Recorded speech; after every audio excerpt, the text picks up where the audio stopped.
तो मैं बड़े आदर और सम्मान के साथ में आज के हमारे ये जो दो प्रतिभागी हैं, सबसे पहले मैं बड़े आदर के साथ में नाम लेना चाहूंगा श्री संतोष मिश्रा साहब का। संतोष मिश्रा जी से मैं निवेदन करूंगा कि वो आए और मंच पर विराजित हों। संतोष मिश्रा दरअसल एक प्रशासनिक अधिकारी है। वर्ष 2000 में इन्होंने भारतीय प्रशासनिक सेवा को इन्होंने ज्वाइन किया। सामान्य तौर पर ये विचारधारा है, आम धारणा है कि जो प्रशासनिक अधिकारी रहता है वो आम लोगों से दूर रहता है, वो केवल कागजों और कलमों पे ही काम करता है। लेकिन अभिव्यक्ति अगर किसी के अंदर में है तो वो किसी को रोक नहीं सकती, और यही बात संतोष मिश्रा के साथ लागू होती है। छत्तीसगढ़ के पर्यटन विभाग में बतौर एमडी के रूप में कार्य कर रहे हैं और पिछले कई वर्षों से, या कहना चाहिए अब तक की इनकी जो उम्र हो गई है, फोटोग्राफी और इनका जो संबंध है बिल्कुल वैसा ही रहा है। इन्होंने अपने को उस कला के माध्यम से हर समय खुश रहते हैं। आपका हम स्वागत करते हैं छत्तीसगढ़ जनसंपर्क और छत्तीसगढ़ शासन की तरफ से। और अब मैं उस शख्सियत का नाम लेना चाहता हूं जिस शख्सियत ने मध्य भारत में, रायपुर की बात नहीं कर रहा हूं मैं, मध्य भारत में, और मध्य भारत में जो प्रमुख शहर हुआ करते थे उसमें एक होता था नागपुर, एक होता था इंदौर और एक होता था रायपुर। ये 3 जगहों से अखबार निकला करते थे और लोग अखबार जब अखबारों को पढ़ते हैं, अभी भी आप देखिएगा प्रैक्टिकली, सामान्य तौर पर जब लोग अखबार को देखते हैं, अखबार के पन्नों को पलटते हैं, तो अगर उनको जो तस्वीर बहुत अच्छी लगती है फिर वो उस तस्वीर के नीचे में जाकर उस समाचार को पढ़ते हैं। तो मतलब तस्वीरें कितनी बात बोलती है, उसमें जान होती है, और जिसमें जान होती है वही चीज बोलती है। और यही काम किया रायपुर में नवभारत के सम्मानीय पत्रकार गोकुल सोनी ने। उनके सम्मान में जोरदार तालियां बजाइए प्लीज। और मैं बड़े आदर और सम्मान के साथ में मंच पर उपस्थित इन दोनों ही महानुभावों का सम्मान करते हुए मैं निवेदन करूंगा कि छत्तीसगढ़ शासन की तरफ से उनको किताब देकर उनका सम्मान किया जाए। पिंकी प्लीज।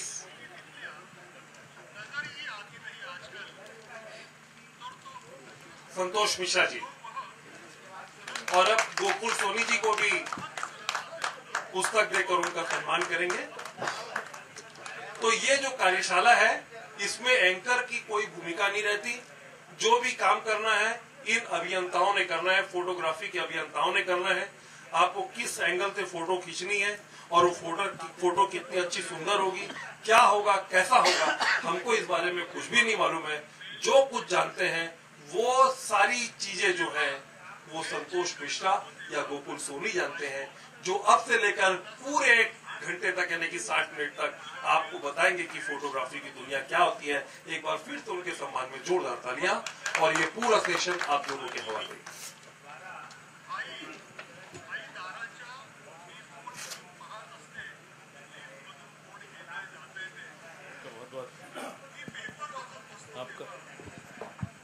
आपका धन्यवाद। थोड़ा समय लग रहा है इसको तैयार होने में। तब तक मैं ये चाहूंगा कि गोकुल सोनी जी कुछ अपनी बात बताएं, आपके साथ मुखातिब हों।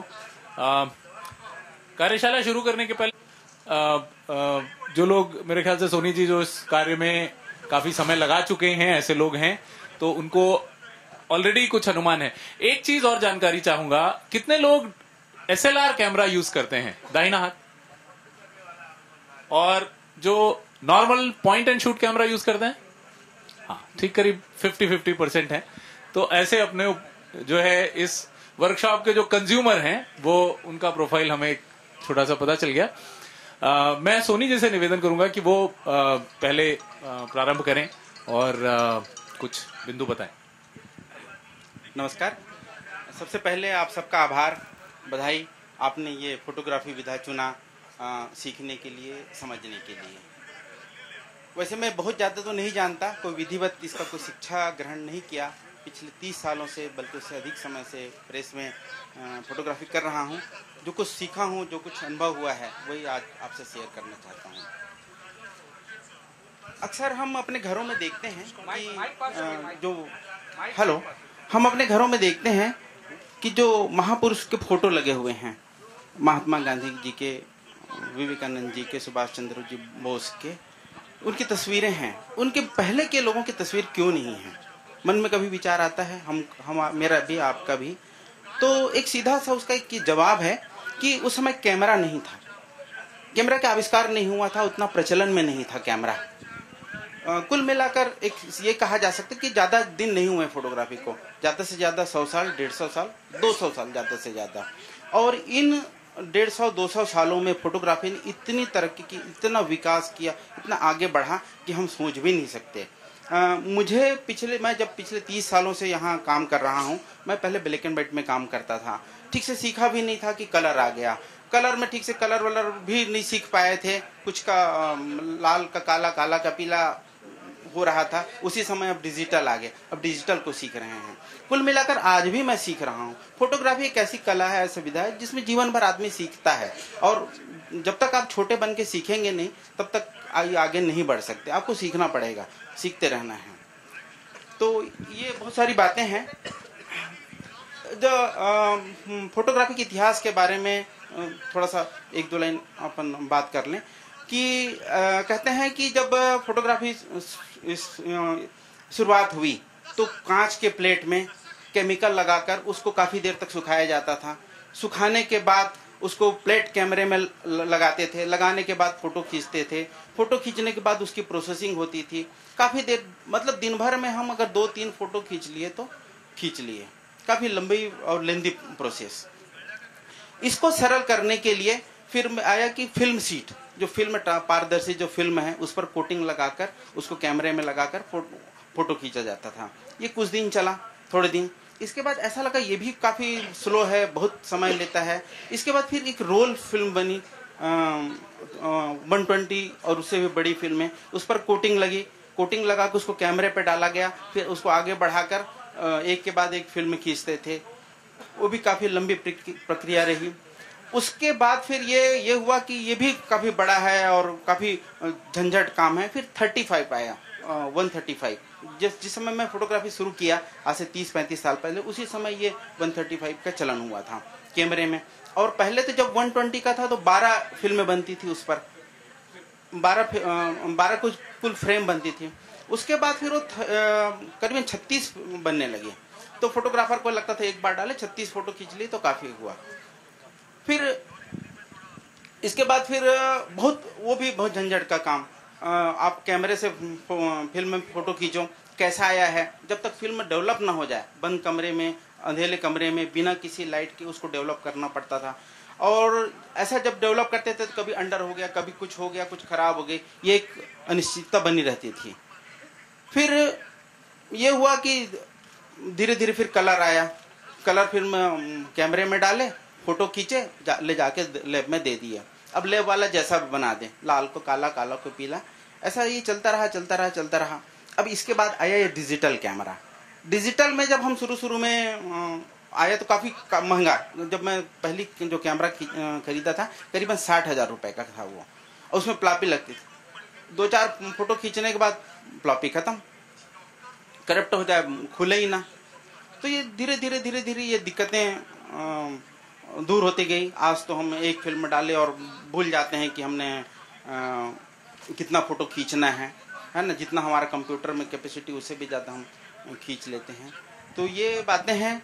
और जी मैं आपसे अनुरोध करूंगा कि चूंकि आपका बहुत लंबा करियर रहा है इस फोटोग्राफी में, तो आप जैसे जब फोटोग्राफी करते हैं तो किन चीजों को ध्यान में रखते हुए फोटोग्राफी करते हैं? सब्जेक्ट की तलाश कैसे करते हैं, ये बताइए लोगों को। जी सर, मैं प्रेस फोटोग्राफी करता हूँ। प्रेस फोटोग्राफी और दूसरे टाइप के फोटोग्राफी में थोड़ा सा अंतर है। हमें जहाँ पर जो स्पॉट है वहाँ जैसा मिल गया वैसे ही फोटो खींचना होता है। तो हम तो सबसे पहले फोटो खींच लेते हैं, बाद में उस पर जो वर्क है वो होता है। बहुत ज्यादा उसमें चेंज नहीं करते।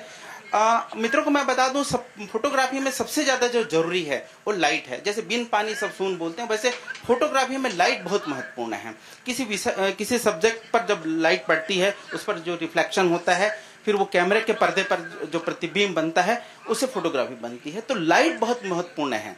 जब हम फोटोग्राफी शुरू में सीखते हैं तो हम चाहते हैं कि ये विषय जिसमें फोटो खींच रहा हूँ पूरी तरह से लाइट पड़े, इस पर अच्छी लाइट पड़े तो अच्छी फोटो आएगी। धीरे धीरे हम इस कला में मंझते जाते हैं तो एक समय ऐसा आता है कि हम चाहते हैं कि इसकी जो लाइट है सामने से ना होकर अगेंस्ट पड़े, जो लाइट है पीछे से आए। अक्सर आप देखे होंगे फिल्मों में जो शूटिंग होती है उसमें 99% जो फोटोग्राफी है वो अगेंस्ट लाइट में होती है। अगेंस्ट लाइट में होने का मतलब है कि वो हमको 3 डायमेंशन दिखता है, जो बैकग्राउंड है वो अलग, सब्जेक्ट उभर कर दिखता है, एक अलग चमक आती है फोटो में। तो ये एक बात है कि लाइट का बड़ा महत्व है इसमें फोटोग्राफी में। और शुरू में चाहते हैं कि बहुत तेज लाइट हो, लेकिन जब हम आगे बढ़ते हैं तो चाहते हैं कि इसमें जितनी कम रोशनी पड़े, धीरे मध्यम रोशनी, सॉफ्ट लाइट पड़े तो अच्छी फोटो आती है। तो मैं तो शुरू में ये चाहता था कि बहुत अच्छी लाइट हो, फिर धीरे धीरे देखा कि नहीं बहुत ज्यादा तेज लाइट है। हमारे पास तो एक्सपोजर है, कंपनसेशन, वो एपर्चर है, सब कुछ है, लेकिन सॉफ्ट लाइट का अपना एक महत्व है। आप जब धीरे धीरे करेंगे तो उसका महत्व सीखेंगे।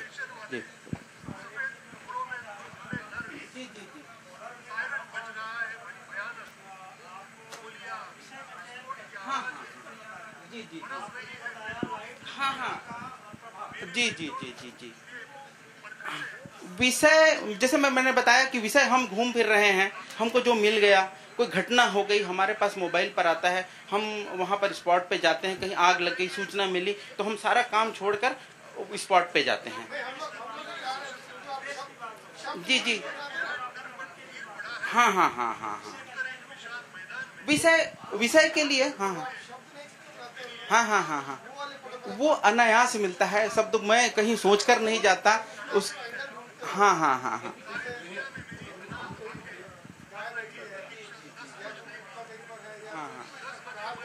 वो देखने का नजरिया है। एक आम आदमी उसको अलग ढंग से देखता है, मेरा नजरिया होता है उस पर कुछ व्यंग तो नहीं है, उस कुछ बोल तो नहीं रही है तस्वीर, ये मैं देखता हूँ उस पे। और जब फोटो खींचते हैं, जैसे सर ने जैसे आपने जो हमने बहुत देखा है आपका शब्द नहीं चित्र। जी क्योंकि मैं कार्टूनिस्ट हूँ तो मैं उसको फोटो कार्टून मानता हूँ। जी तो वो अपने आप में ही एक रंग रहता है। हाँ सही बात है। मैं चाहता हूँ कि वो ऐसा कुछ जो वाकई आपके साथ हुआ हो कि आप जा रहे थे और आपने वो देखा और फिर आपने वो खींचा और वो छपा, तो वो ऐसा एक आध अगर आपको याद आ जाए। जी मैं फिलहाल तो तुरंत याद नहीं आ रहा है, आज बीच में।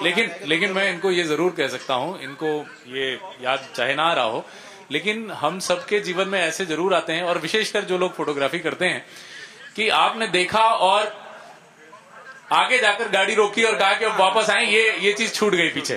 और ये बहुत कॉमन होता है, बहुत ये सबके साथ होता है, और खासकर हम प्रेस वालों के साथ तो बहुत होता है। हम तो एक नजर देखते हैं, अरे ये तो कुछ नहीं है, आगे बढ़ जाते हैं, फिर दिमाग में क्लिक करते हैं, अरे नहीं ये तो कुछ है, फिर लौट कर आते हैं। और उसका कारण यह है कि हमारी आंख जो है तेजी से कार्य करती है, और उसकी प्रोसेसिंग होकर जब तक दिमाग में उसको पूरा जब तक उतरता है, तब समझ में आता है कि हम कितनी महत्व की चीज भूल गए। लेकिन एक विषय जो हम आपसे चाहेंगे कि इनसे कहें कि जैसे छत्तीसगढ़ आपने पूरी तरह देखा होगा, तो अब जैसे इसमें हमारे बहुत सारे लोग आज शायद प्रेरणा लेकर निकलेंगे फोटोग्राफी पे, तो उनको छत्तीसगढ़ में कहाँ जाना चाहिए जहां पर फोटोग्राफी की उनको बहुत सारी संभावनाएं मिले, जहां पर उनका लाइटिंग भी अच्छी मिले, जहां पे उनको सीन भी अच्छा मिले? तो ऐसी कुछ कम नोन जगहों के बारे में, जिनके बारे में जानकारी अगर लोगों को बताएं तो अच्छा रहेगा। वैसे तो फोटोग्राफी के लिए पूरा छत्तीसगढ़ ही है, छत्तीसगढ़ राज्य है, पूरा गांव। आप सुबह ग्रामीण जनजीवन पे जाइए, बस्तर के हाट बाजार पे जाइए, वहाँ के जो लोगों का जनजीवन है वही एक फोटोग्राफी है, उस पर फोटोग्राफी कीजिए। उनके पहनावे, उनके कपड़े, उनके आने रहने के ढंग की फोटोग्राफी है। हाँ, बस आपको ये ध्यान रखना है कि आप समय का ध्यान रखिए। भरी दोपहरी में कोई अच्छी फोटोग्राफी नहीं होगी। आप सुबह जाइए, जब लाइट डाउन हो रहा हो तब जाइए, तब अच्छी फोटोग्राफी करने को मिलेगी। मैं तो सुबह सुबह, जब अहमद जी थे हमारे वरिष्ठ सीनियर, तो हम लोग गांव जाते थे सुबह अर्ली मॉर्निंग 5:30 बजे उठ के, काफ़ी दूर गांव में अपनी बाइक रख देते थे, गांव में घूमते थे। वहाँ के जो लोगों को जनजीवन है, कोई बैठा है, कोई अपना कुछ काम कर रहा है, उसकी फ़ोटो खींचते थे। काफ़ी कलेक्शन है उस पर, और वो सारा फोटोग्राफी हम लाइट को ध्यान पे रख के ही करते थे। एक आम आदमी देखता है, एक फोटोग्राफर देखता है किसी चीज को, तो वही अंतर होता है। वो लाइट को देखकर हम एक फोटोग्राफी करते हैं। तो जैसे मैं अपना अनुभव आपके साथ बता सकता हूँ। मैं प्रतीक्षा कर रहा हूँ, एक्चुअली एक छोटा सा मेरा प्रेजेंटेशन है जो मैं आपको दिखाना चाहता हूँ, जिसमें कई सारे जो टेक्निकल एस्पेक्ट हैं फोटोग्राफी के वो कवर करूंगा। लेकिन वो जब तक सेटअप हो रहा है तब तक इनके अनुभव का और जो हमारी अंदर की जो हमारा जो भी छोटा मोटा अनुभव रहा है वो आपके साथ हम रखने की चेष्टा कर रहा हूँ। आपसे प्रश्न करना चाहता हूँ, क्योंकि आप IAS है, IIT आपने की है, तो फोटोग्राफी से आपको प्रेम कैसे हुआ? क्योंकि ये ऐसा नहीं कि आज तो हर कोई फोटोग्राफर है, सबके पास मोबाइल है, वैसा नहीं, लेकिन आपने चूंकि फोटोग्राफी पे विशेष काम किया है, तो ये आपको कब से ऐसी प्रेरणा हुई और क्यों हुई? फोटोग्राफी देखिए ऐसा है कि एक बड़ा, जैसा इन्होंने भी बताया कि एक बड़ा क्रिएटिविटी भरा चीज है। और एक हमारे मित्र हैं जो नेशनल फोटोग्राफर हैं, उनके सानिध्य में मैं काफी समय रहा, तो थोड़ा बहुत उनके तरफ से मुझे प्रेरणा मिली। और थोड़ा तो प्रकृति और नेचर और वाइल्ड लाइफ में पहले से ही बहुत रुचि थी। गांव के जीवन का रहने वाला हूं, तो गांव वैसे ही बड़ा सुंदर होता है। तो वो उनके साथ रहकर फिर उन्होंने, वो तो बड़े प्रख्यात फोटोग्राफर हैं, फिर उन्होंने भारतवर्ष में उन्होंने अपना फोटोग्राफी का स्कूल खोल दिया। और उस समय और अभी भी मेरे ख्याल से भारत का एकमात्र फोटोग्राफी का स्कूल है, लाइट एंड लाइफ एकेडमी कहलाता है। तो उनके यहाँ एक बड़ा इंटरेस्टिंग कोर्स होता है, यह है ऊटी में है। उनके यहाँ बड़ा इंटरेस्टिंग कोर्स होता है, और उस कोर्स के अंत में असाइनमेंट होता है कि जो डेली जीवन के उपयोग की वस्तुएं हैं, जो हमारे जीवन के उपयोग की वस्तुएं हैं, जो हमारे घर में दैनिक रूप से पड़ी रहती हैं, ऐसी वस्तुओं का एक ऐसा फोटोग्राफ खींचना जो अद्वितीय हो। ये उनके एक कोर्स का असाइनमेंट होता है। और मुझे बड़ा अच्छा लगा जब उन्होंने ये बताया मुझे। तो फोटोग्राफी, जैसा इन्होंने कहा कि वो, और हमारे जो इसके सूत्रधार थे उन्होंने भी शुरू में बात करते हुए यही बताया था कि ये विषय वस्तु उतनी महत्व की नहीं है, ये आपके क्रिएटिविटी का एक प्रतिरूप है आपके मस्तिष्क में। और ये मैं निश्चित रूप से आपको कह सकता हूं कि कोई भी अच्छी फोटो अगर आपने खींची है आज तक, जो भी खींची है आपने और जो आपको अच्छी लगी है बाद में, उस फोटो के पहले, खींचने के पहले आपने मन में सोचा जरूर होगा। तो पहले फोटो कैमरे में बाद में आती है, मन में पहले खींचती है। पहले हम खींच लेते हैं अपने मन में कि ऐसा होगा, और उसके बाद फिर कैमरा चलता है, और तभी वह फोटो वास्तव में अच्छी निकल कर आती है। ये मेरा छोटा सा अनुभव रहा है। इसमें थोड़ा सोनी जी भी ऐड करेंगे। सही बात है सर जो बोल रहे हैं। गोकुल जी, मेरा आपसे सवाल है, सालों से आप फोटोग्राफी कर रहे हैं, तो इसके लिए फोटोग्राफी के दौरान बहुत सारी घटनाएं, दुर्घटनाएं आपके साथ हुई हैं। आप फोटो खींचते जा रहे हैं, कहीं भीड़ है, कहीं लोगों के बीच में कोई जादू टोने से संबंधित फोटो है। इस तरह के प्रसंग बताइए जो फोटोग्राफी से जुड़े हुए हो और उसमें आपने सफलता पाई हो, और वो जो आपके जो भी अनुभव, खट्टे मीठे अनुभव, वो बताइए। ऐसे जीवन में 30 साल के इस कार्यकाल में काफी ऐसे वक्त है। एक बार की घटना है, तरुण चटर्जी नेता हुआ करते थे, एक आंदोलन कर रहे थे जेल के सामने। सारी पब्लिक रेलवे स्टेशन की ओर जा रही थी, सारी भीड़, उसको पुलिस वालों ने रोक दिया था जेल के सामने। और जेल के सामने काफी भीड़ थी। उस भीड़ की फोटो खींचने के लिए मैं एक बस पे चढ़ा पीछे से। तो मैं जैसे मैं बस में चढ़ा और फोटो खींचने के लिए उठा, एक नीचे से एक आदमी बहुत जोर से चिल्लाया, ऊपर तार है करके। फिर मैं देखा कि मेरे बिल्कुल ठीक सर के ऊपर एक हाई टेंशन तार है, वो अभी आज है कि नहीं है पता नहीं है। तो अगर वो आदमी मुझे नहीं बताया होता कि तार है, बिजली के तार है करके, तो शायद वो तार आज फोटोग्राफी के वर्कशॉप में आप नहीं होते। तो ये ऐसी बहुत सारी घटनाएं हुई हैं। हाँ, तो ये एक बताइए, और बताइए। हाँ, तो श्रृंखलाएं होंगी, बहुत सारी है। और बताइए। आपको पता है कि ये रेलवे स्टेशन में एक कुआं है जहाँ बहुत आए दिन कुछ लोग उसमें डूब कर मरते थे। तो आज भी है वो। जी हाँ, चूना भट्टी के सामने। तो आए दिन वहाँ कोई न कोई घटना हो, तो जब लाश निकालने के लिए लोग उतरते नहीं थे डर के कारण। अब हम फोटोग्राफर के उत्साह के अंदर उतर के देखें, तो एक बार की बात है कि मैं उतर रहा था, पब्लिक चिल्लाई कि भूत भूत भूत। अब वो पता नहीं डर के कारण क्या है, गले में कैमरा था, हाँ, हाथ छूट गया, और वो तो बाल में बच गया कहीं से पकड़ के, नहीं तो उस दिन अब हार्ट फेल होकर मर जाता है या पता नहीं क्या होता। ऐसी एक घटना मैं आपको भी सुना सकता हूँ मैं जो हरिद्वार का कुंभ, इलाहाबाद का जो भी महाकुंभ हुआ था, तो उसकी फोटोग्राफी करने गया हुआ था। तो कुंभ है, और मौनी अमावस्या के दिन मेरा वहां पे उसी दिन फोटोग्राफी करना बनता भी है। और उस दिन अगर हम किसी ने कभी कोई कुंभ गया है क्या? राजिम कुंभ नहीं, मैं महाकुंभ की बात कर रहा हूं। कोई गया है क्या? आप गए हैं? कौन से वाले में गए? इलाहाबाद से ही हैं, तो आपके तो मतलब घर में ही माने एक तरह से कहा जाए कुंभ में। और जिस दिन मौनी अमावस्या होती है उस दिन 5.5 करोड़ लोग स्नान करते हैं। 50 मिलियन के लगभग लोग, 5 करोड़ के लगभग लोग वहां पर उस दिन स्नान करते हैं। ठीक कह रहा हूं ना? और जिसे कहते हैं ना, मतलब जन सैलाब शब्द का जो सही रूप है वो वहीं दिखता है। और पैदल में ट्रैफिक जाम कैसे हो सकता है? सिर्फ गाड़ियां अलाउड तो होती नहीं है, केवल पैदल ही रहते हैं सब। और पैदल में ट्रैफिक जाम कैसे होता है ये देखना है तो केवल एक ही जगह देखा जा सकता है, वो कुंभ है। ऐसा कहते हैं कि कुंभ में जो मनुष्यों का एकत्रीकरण होता है वो सैटेलाइट से दिखता है। इतना बड़ा एकत्रीकरण कहीं विश्व में नहीं होता।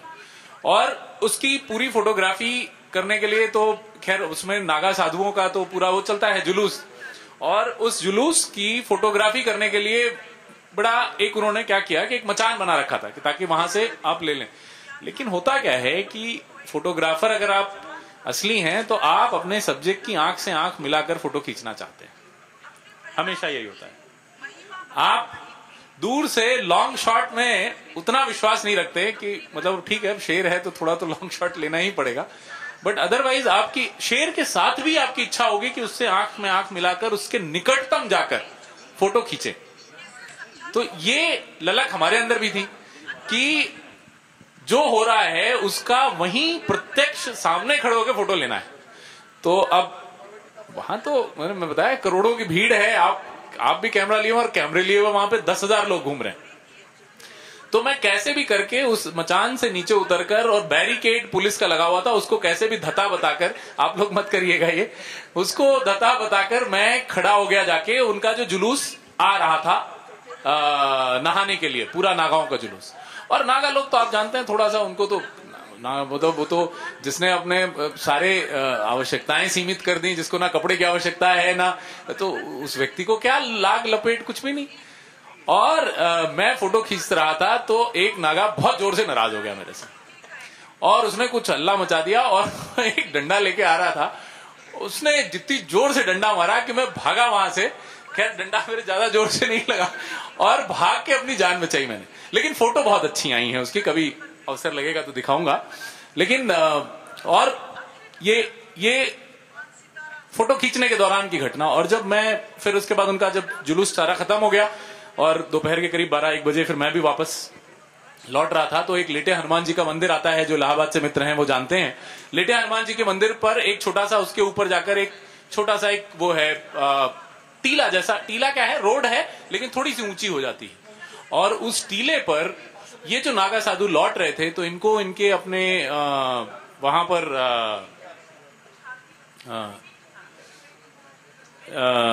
ये there is a PowerPoint presentation, not this,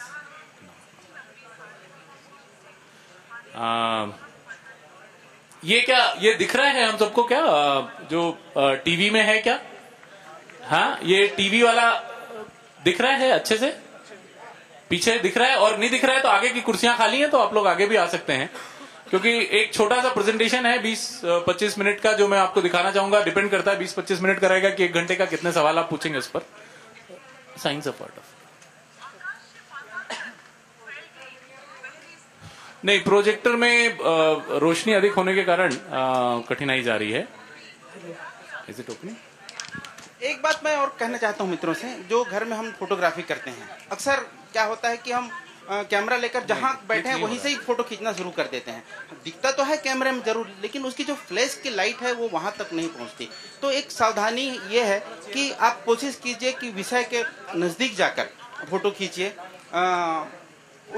जैसे हम घर में बच्चे को बर्थडे कर रहे हैं तो बंद कमरे में ना करके, अगर बाहर जहाँ रोशनी हो, जहाँ थोड़ी सी सनलाइट अवेलेबल हो, वहां अगर करें तो हम अच्छी फोटो खींच सकते हैं उस पर।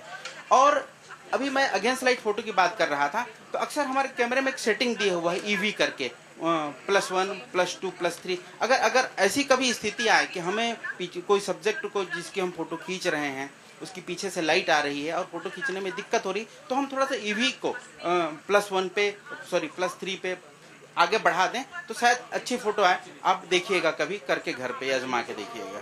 गोकुल भैया, आपका एक बहुत लंबा अनुभव रहा है। इधर मैं जगदलपुर से, आप कई बार ऐसा मौका आया होगा VIP लोगों के साथ में हवाई यात्रा पे आप फोटोग्राफी किए होंगे, तो आप एरियल फोटोग्राफी कहाँ की, कोई ऐसा अनुभव है आपका?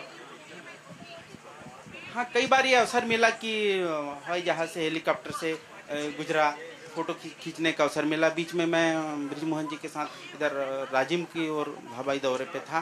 तो वैसे कुछ नहीं है, दोनों फोटोग्राफी एक ही है। थोड़ा सा ये ध्यान रखना पड़ता है क्योंकि हेलीकॉप्टर के अंदर ग्लास से फोटो खींचते हैं, तो उसका एक ऐसा एंगल बना के रखिए कि उसका जो रिफ्लेक्शन है, ग्लास का रिफ्लेक्शन है, वो आपके ग्लास पर ना आए। आपका वो उसको थोड़ा सा बचाते हुए, ग्लास के रिफ्लेक्शन को बचाते हुए आप फोटो खींचेंगे तो अच्छी फोटो आएगी।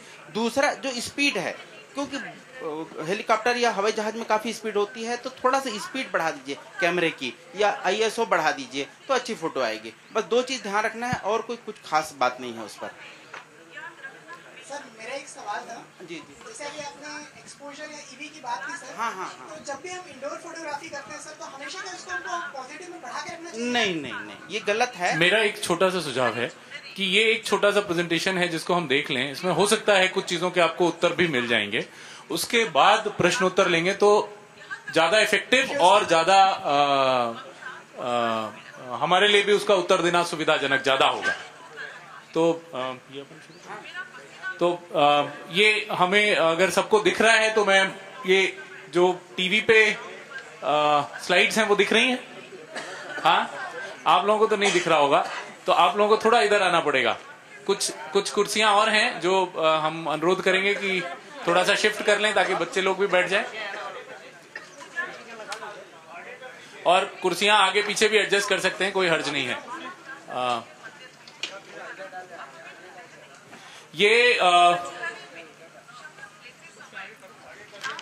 इसको किसी को बिठा दीजिए तो आगे बढ़ा देंगे। Stand here and then talk about it. ठीक है बच्चों, बैठ गए आप? हाँ। तो ये एक science of art of photography, ये इसका शीर्षक है। इसमें विज्ञान भी उतना ही है, और मैं चूंकि विज्ञान का विद्यार्थी रहा हूं तो हर चीज को विज्ञान से जोड़कर देखने का प्रयास करता हूं। तो पहले तो हम सभी को स्वागत करते हैं और आमंत्रित करते हैं। आप सब फोटोग्राफी क्लब ज्वाइन कर लिए हैं। तो जो दाहिनी तरफ का एक कार्टून है तो वो कह रहा है your camera takes really nice pictures, और जो खींचने वाला वो कह रहा है thanks, taught everything I knew to the camera. तो आजकल कैमरे इतने इंटेलिजेंट हो गए हैं कि फोटोग्राफी आसान भी हो गई है और उसके साथ साथ लेकिन चैलेंजिंग भी अधिक हो गई है। नेक्स्ट करें। ये शायद फोटो मैं बताता हूं उसके बारे में। फोटोग्राफी है क्या चीज? फोटोग्राफी इज फन, है कि नहीं है? मानते? स्ट्रेस बस्टर है। आप बहुत काम में बहुत टेंशन है, बॉस ने डांट दिया है, तो कैमरा लेके निकल गए, कुछ बढ़िया फोटो खींच लाए, है ना। एन एक्सक्यूज टू ट्रैवल, घूमने फिरने का एक वो है, बहाना है कि अब चलते हैं फोटोग्राफी करने, है ना। एक्सपेंसिव हाँ, सर अगर DSLR की बात करें तो है भी और नहीं भी है। और इस बारे में सोनी जी हमें बताएंगे कि जब फिल्म कैमरास होते थे, मैंने उनसे भी फोटोग्राफी की है, उतनी ज्यादा नहीं की है जो इन्होंने की है, लेकिन film cameras were much more expensive. क्यों?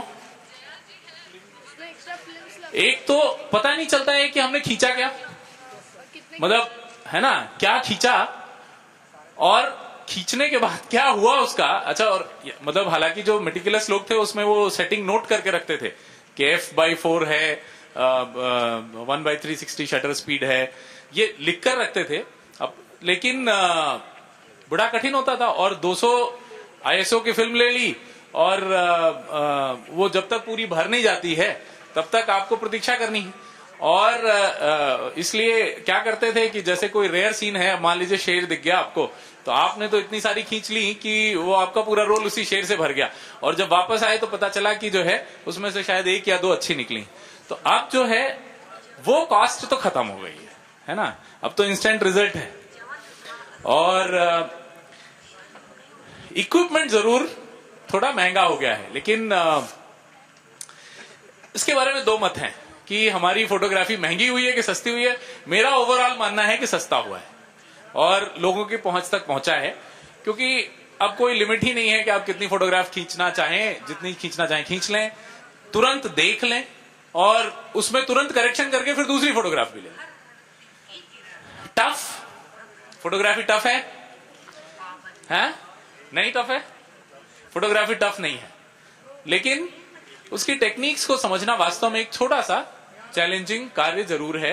इट्स नॉट बहुत जैसे कैमरे सोफिस्टिकेटेड होते जाते हैं, अब तो वो क्या क्या नए फीचर्स आ रहे हैं कि आपकी फोटो तभी खींचेगी जब आपके मुंह पे स्माइल होगी, है ना। तो अब इस तरह के सोफिस्टिकेटेड, तो पहले क्या होता था कि भाई फोटो खींच ली, अब एक आदमी का मुंह टेढ़ा है, भाई फिर से खींचेंगे। अब ऐसा हो गया है कि सभी लोगों के जबकि चेहरे पे मुस्कान होगी, वो कैमरा अपने आप डिटेक्ट कर लेगा तभी फोटो खींचेगा। तो ऐसे high dynamic range photography, high dynamic HDR photography कोई जानते हैं इसके बारे में कुछ? कई बार सीन, अच्छा, और बेसिकली कार्य यह है कि कैमरा हमारी आंखों को नकल करने की कोशिश करता है, हमारी जो आंखें देखती हैं उसको नकल करने की कोशिश करता है, लेकिन अब वो है कि भगवान की बनाई हुई चीज और अभी भी इंसान की बनाई हुई चीज मैच कर नहीं पा रही है। आंखों का जो वाइड एंगल है वो अभी भी बड़ा रेयरली, मतलब फिर वो वाइड एंगल लेंसेज लेने पड़ते हैं और वाइड एंगल लेंसेज का भी वो फिर डिस्टॉर्शन होने लगता है। आंखों से जितना वाइड बिना डिस्टॉर्शन के हम देख सकते हैं अभी तक कोई कैमरा नहीं देख सकता। जो लाइट का कंट्रास्ट हमारी आंखें एक साथ देख सकती हैं वो अभी तक कोई कैमरा नहीं देख सकता, इसीलिए हाई डायनामिक रेंज आती है, क्योंकि लाइट का कंट्रास्ट हमें तो देख रहा है, हम तो सूर्य भी है और अंधेरे में छाया में कोई बैठा भी है तो सब कुछ दिख जाता है, लेकिन कैमरे को दोनों चीजें एक साथ नहीं दिखती।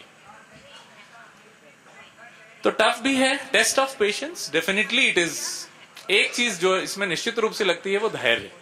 धैर्य तो लगता ही, लोग बैठे रहते हैं, मुझे बताया गया है, हम जो बड़े कुछ पहुंचे हुए फोटोग्राफर्स हैं, विशेषकर वाइल्ड लाइफ में 4-4 घंटे बैठे रहते हैं एक शॉट के लिए, सिर्फ एक शॉट के लिए 4 घंटे बैठे प्रतीक्षा करते रहेंगे कि चिड़िया जब पानी से बाहर निकलेगी और पंख फैलाएगी उस समय फोटोग्राफ लूंगा। और ये चीज ध्यान कर लीजिएगा कि मैंने जो पहले कहा था कि फोटोग्राफ पहले मन में खींचती है और कैमरे में बाद में आती है, तो वो आपके मन में परिकल्पना पहले होनी चाहिए कि हम क्या खींचने जा रहे हैं। और ये विशेषकर जो वाइल्ड लाइफ की सिचुएशंस हैं उनमें ये बहुत लागू होता है।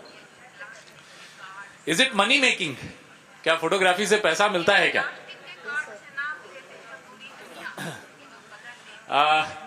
गोकुल जी बताएंगे कि ऐसा नहीं होता है। फोटोग्राफी में अगर हम कुछ मिलता है, दाहिनी तरफ की जो फोटोग्राफ है, अभी ये 2 दिन पहले की बात है, $6.5 मिलियन में खरीदी गई है। ये है फैंटम फोटोग्राफ का शीर्षक है, फोटोग्राफर मिस्टर लिक हैं, और ये एरिजोना में एक कैनियन है उसकी फोटोग्राफी है। जैसा ये बता रहे थे आपको सोनी जी शुरू में कि लाइट फोटोग्राफी कुछ नहीं है, बेसिकली लाइट है फोटोग्राफी। अभी मैं आता हूं उस पर। ये लाइट का शाफ्ट आ रहा है, ऊपर से होल है और यहाँ पे कुछ भाप सी उठ रही है, और वो भाप उस होल में ऐसा दिख रहा है जैसे कोई भूत हो, और चारों तरफ गुफा है। बहुत स्पष्ट शायद इस फोटोग्राफ में नहीं दिख रहा है आपको, क्योंकि थोड़ा सा दिन की रोशनी अधिक है और इसकी कंट्रास्ट उतना अच्छा नहीं है। $6.5 मिलियन की बिकी है ये। तो हो सकता है आप में से भी कई पीटर लिक को मारने वाले और पीछे छोड़ने वाले हों। नेक्स्ट, DSLR कैमरा होता क्या है? मेरे ख्याल से सबको पता ही होगा। पता है या बताना है? हम बता दें, चलिए। नेक्स्ट, सिंपल कैमरा क्या होता है? ये है, पुराने जमाने में अगर आपने देखा हो तो एक पिन होल कैमरा हुआ करता था। वो एक आदमी वो जैसे वो लोहार की धौंकनी होती है ना, लोहार की धौकनी कितने लोगों ने देखी? वो तो बच्चों ने देखी ही नहीं होगी। लोहार की धौकनी एक स्ट्रेचेबल एक स्ट्रक्चर होता है, तो उसको जब प्रेस करो तो उसमें से सामने से हवा निकलती है। तो वो लोहार की धौकनी जैसा एक कैमरा होता था, उसके पीछे वो फोटोग्राफर एक पीछे ओढ़कर, और उसको कहते हैं पिन होल कैमरा। उसका जो होल होता है बेसिकली बड़ा सिंपल कैमरा होता है। ये अपने घर पर भी आप, खासकर बच्चे लोग तो अपने साइंस प्रोजेक्ट में बना सकते। कुछ नहीं करना है, एक कार्डबोर्ड का डब्बा लेना है, उसमें एक पिन से होल कर देना है, बस हो गया, कैमरा तैयार। और जो भी चीज सामने है उसकी उल्टी तस्वीर कैमरे के पीछे बन जाती है। ये सिंपल, इसमें ना कोई लेंस की आवश्यकता है ना कुछ, एक होल चाहिए, इसको कहते हैं पिन होल कैमरा। पुराने जमाने में ऐसे ही होते थे कैमरे। नेक्स्ट, उसी को अब थोड़ा सोफिस्टिकेटेड तरीके से अब ये SLR, DSLR माने डिजिटल SLR माने सिंगल लेंस रिफ्लेक्स। तात्पर्य ये है कि जो एक मिरर होता है जिससे जब आप आईपीस से देखते हैं तो रोशनी आती है, मिरर से रिफ्लेक्ट होती है, ऊपर एक प्रिज्म होता है, उससे फिर रिफ्लेक्ट होकर आपकी आंख को दिखती है। और जब आप शटर दबाते हैं तो ये मिरर जो होता है ये हट के ऊपर चला जाता है। तो ये जो रोशनी आ रही है ये सीधे यहाँ पे सेंसर जो लगा हुआ है, सेंसर में आ जाती है और वो सेंसर उसको रिकॉर्ड कर लेता है। तो कहने का तात्पर्य सिंगल लेंस रिफ्लेक्स का ये है कि लेंस वही है, जो आपकी आंख में जो रोशनी आ रही है, जो चीज दिख रही है, वही चीज सेंसर पे भी जाने वाली है। तो वॉट एवर, वो एक विज विग कहलाता है, what you see is what you get. तो जो आप देख रहे हैं वही चीज एग्जैक्टली रिकॉर्ड होगी। जो पॉइंट और शूट कैमरास होते हैं उसमें सिंगल लेंस रिफ्लेक्स नहीं होता। तो वो क्या होता है कि आप ऊपर से देखते हैं और जो चीज आप देखते हैं वही चीज लेंस में उससे थोड़ी सी अलग, जो उसका सेंसर होता है उसमें जो उससे सेंसर में जो चीज आती है वो उससे थोड़ी अलग आती है, वही चीज नहीं आती। नेक्स्ट, ये सोनी जी ने ही बताया था, photography is equal to painting with light. इसमें कोई संदेह? इट्स ऑल अ गेम और it's all a play of light. कुछ नहीं है, सिर्फ लाइट का खेल है और कुछ नहीं है। 3 चीजें 4 चीजें चाहिए। एक ऑब्जेक्ट होना चाहिए या सोर्स ऑफ लाइट होनी चाहिए। ऑब्जेक्ट माने ऑब्जेक्ट पे लाइट नहीं होगी तब तक तो आप खींच नहीं सकते। तो ऑब्जेक्ट या तो लाइट दे रहा हो या ऑब्जेक्ट पे लाइट पड़ के रिफ्लेक्ट हो रही हो जो आपके कैमरे तक आ रही हो।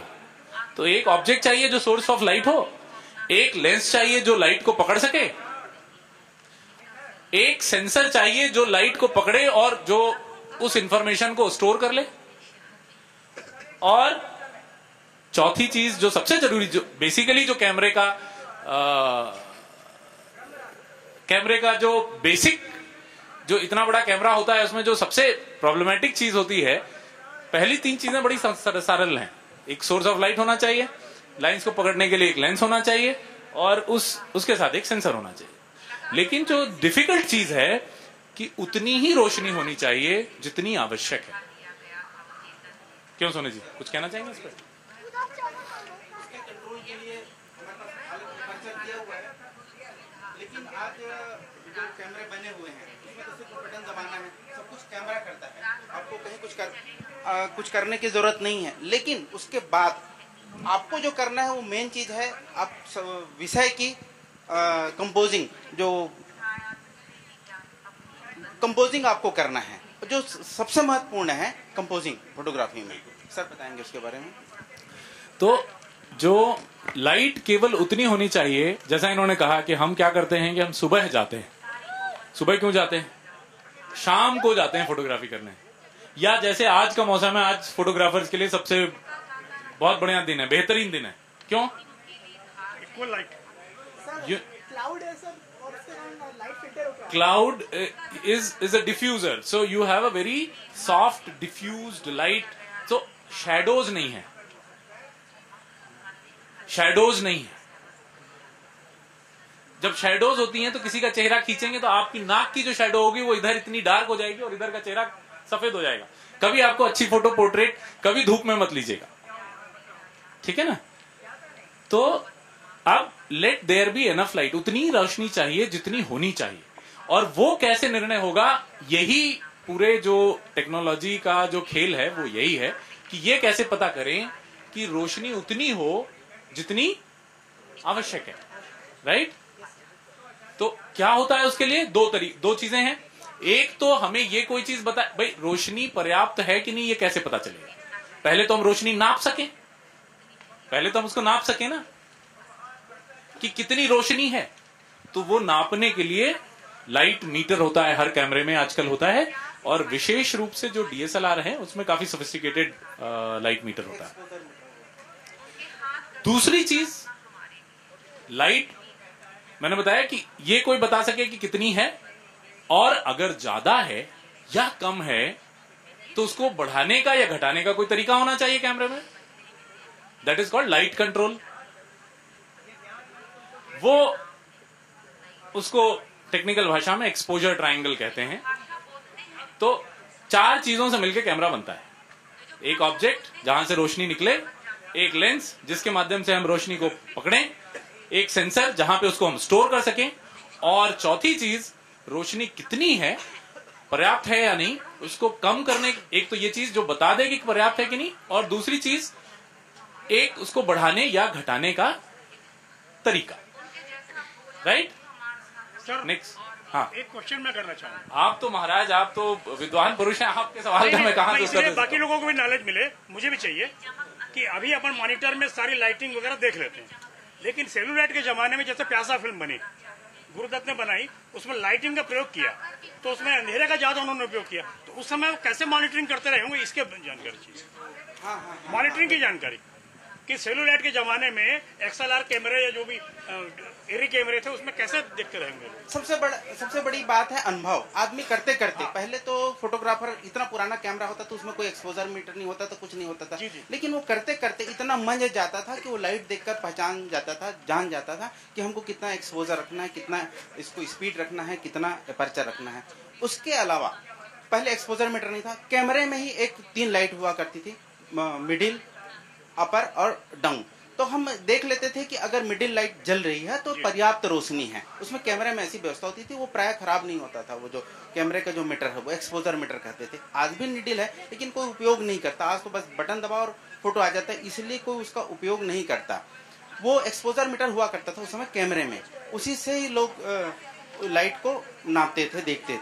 मतलब पहले कैमरामैन का महत्व ज्यादा था, डायरेक्टर का कम। हाँ जी जी जी, बिल्कुल बिल्कुल। अनुभव सबसे पहले, जैसे आप बात करूं मैं, अनुभव है। आदमी कुछ साल तो कर ही नहीं पाता था, फोटो खींच ही नहीं पाता था, खींचता था तो ओवर हो जाता था, अंडर हो जाता था। कई साल तक लोग 10-10 साल तक फोटो नहीं खींच पाते थे। स्टूडियो में काम कर करके घिस के झाड़ू लगा के थक जाते थे, फोटो नहीं खींच पाते थे। आज तो हम कैमरा खरीदे और फोटो खींच लेते हैं। वो सिर्फ इसलिए कि अनुभव, आपको अनुभव की कहाँ पर कितनी लाइट है, उसको अपने अनुभव से, अपने दिमाग से उसको एक्सपोजर देना पड़ता था, अपर्चर लगाना पड़ता था, स्पीड लगाना पड़ता था, और प्रॉपर उसकी फिल्म की प्रोसेसिंग होती थी, तब कहीं जाकर अच्छा फोटो मिलता था। मीटरिंग, जैसे मैंने बताया, सबसे ये एक बहुत महत्वपूर्ण चीज है। अगर आप अच्छी फोटोग्राफ खींचना चाहते हैं, अच्छा एक सीन कंपोज करना चाहते हैं, तो मीटरिंग उसके लिए बहुत आवश्यक है। मॉडर्न कैमरेज में 4 तरह की मुख्य रूप से मीटरिंग होती है। एक जो नॉर्मली जो आपके पॉइंट एंड शूट कैमरे में होती है, वो नॉर्मली इवैल्यूएटिव मीटरिंग होती है। इवैल्यूएटिव मीटरिंग का मतलब ये है कि रोशनी, कहने का तात्पर्य है, क्या चीज हम कह रहे थे ना कि रोशनी नापनी चाहिए, तो रोशनी किस चीज की नापनी चाहिए? जो आपका सब्जेक्ट हो। सब्जेक्ट पे कितनी रोशनी है वो हमारे महत्व का है। अब विभिन्न सिचुएशंस में ये वेरी करता है कि सब्जेक्ट अकेले महत्वपूर्ण है, या सब जो आपने कहा कि सब्जेक्ट की सराउंडिंग भी महत्वपूर्ण है, या पूरा फ्रेम ही महत्वपूर्ण है। 60-70% of the times evaluative metering is good enough for all your purposes. ठीक बात है ना? जो पॉइंट और शूट कैमरा होते हैं उसमें मीटरिंग मोड चेंज करने की सुविधा नहीं होती है, उसमें इवेल्युएटिव मीटरिंग ही होती है। इवेल्युएटिव मीटरिंग क्या करता है कि पूरे सीन को कई हिस्सों में डिवाइड कर लेता है, और जो सब्जेक्ट है उसको अधिक वेटेज देते हुए उसके अराउंड जो इतनी लाइट है उसको मेजर करता है और आपको बताता है कि इस समय लाइटिंग ठीक है या नहीं ठीक है। उसके बाद एक सेंटर वेटेड एवरेज, ये पुराने जमाने में हुआ करता था, अभी भी वो हिस्टोरिकल सेक से बना हुआ है।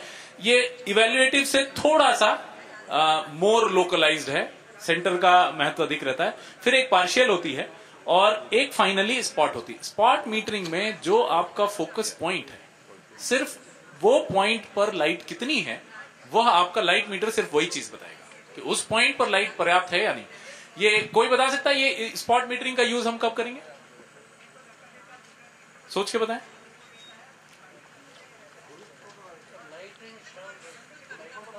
हैं?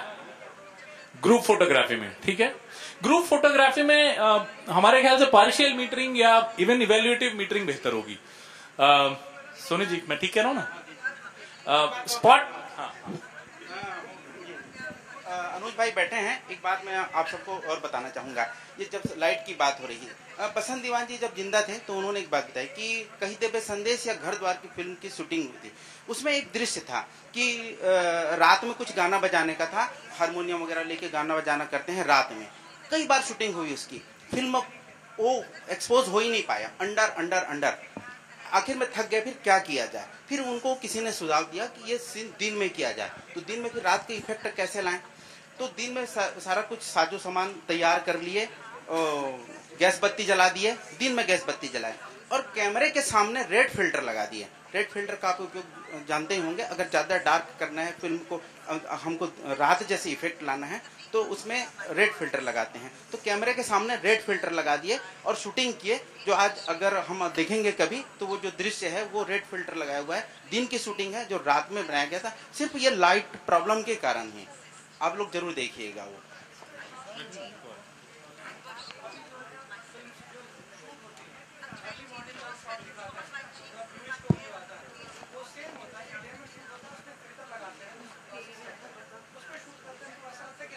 अर्ली मॉर्निंग, बिल्कुल ठीक बात।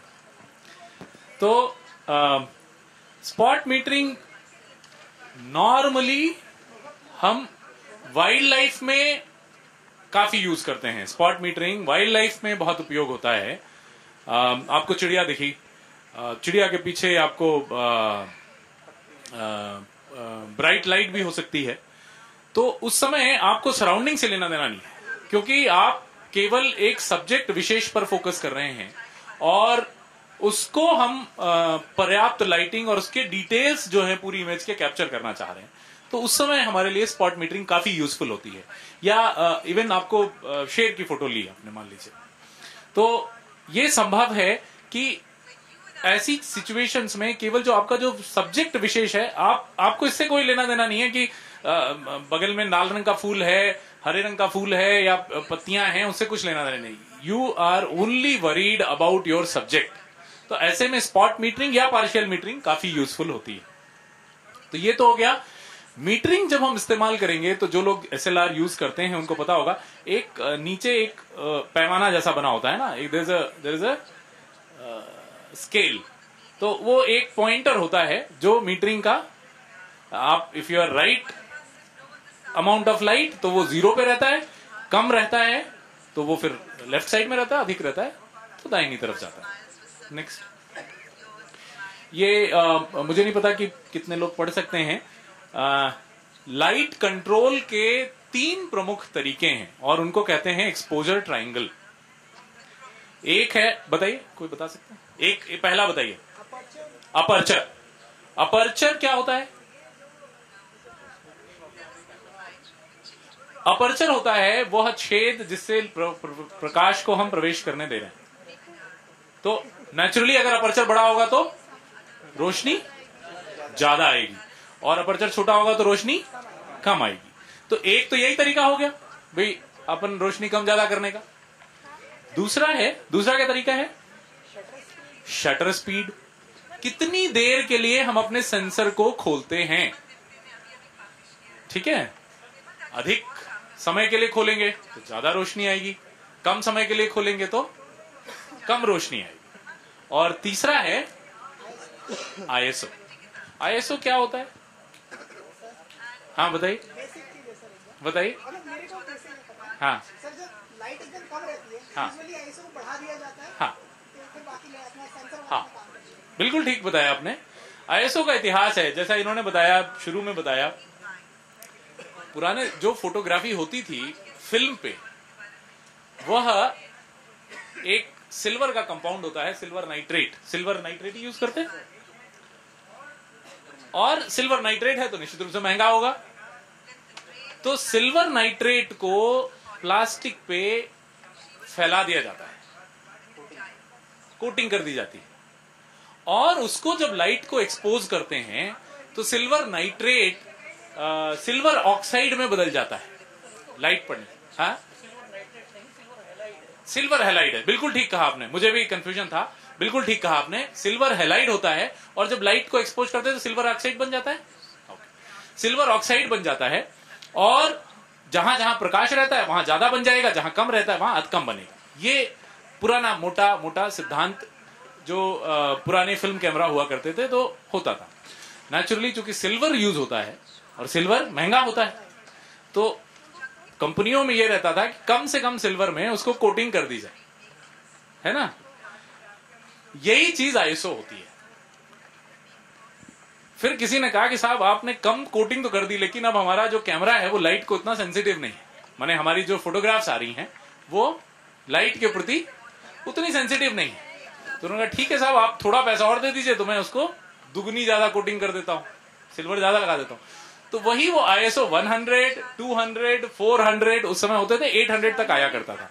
वो आईएसओ आज के जमाने में उसका महत्व नहीं रह गया है, लेकिन उसी चीज को डिजिटली मैनिपुलेट करके आईएसओ के इक्विवेलेंट फंक्शंस देने की प्रक्रिया अभी भी जारी है कैमरों में। और अगर आईएसओ हम अधिक करते हैं तो कैमरे का जो सेंसर है वह अधिक सेंसिटिव बन जाता है, और जब आईएसओ कम करते हैं तो कम सेंसिटिव रहता है। रोशनी कम रहेगी तो नेचुरली आप आईएसओ बढ़ा कर लेना चाहेंगे, रोशनी अधिक रहेगी तो आप लो आईएसओ में काम कर सकते हैं। Normal course of action ISO should not exceed 400। नए कैमरों में 800 1600 तक जा सकते हैं, डिजिटल एसएलआर्स की बात करें। ये एक्चुअली बिल्कुल ठीक कह रहे हैं आप।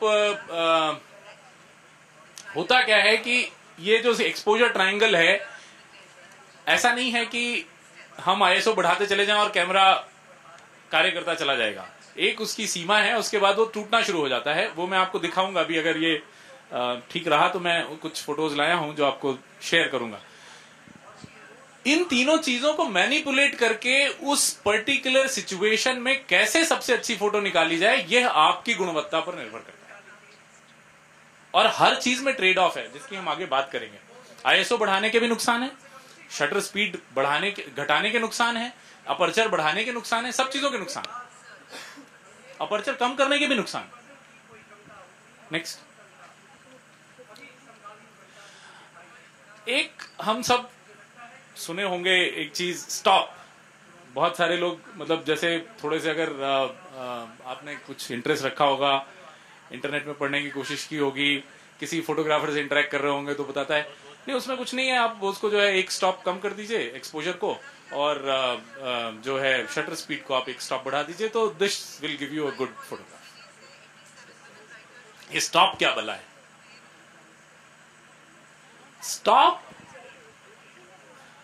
तीन चीजें मैंने बताई आपको, aperture, shutter speed. Shutter speed जो कितने से कितने तक रहती है, कोई बता सकता है? नॉर्मली 100 से शुरू होती है, आजकल तो 64 के ऊपर भी एएफ ऐसा आने लगते हैं। शटर स्पीड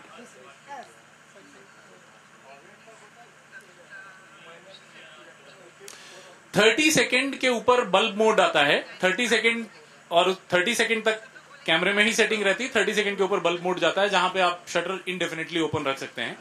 30 सेकेंड से लेकर 1/6400 सेकेंड्स तक, या और अधिक भी रहता है क्या? 6400 ही है,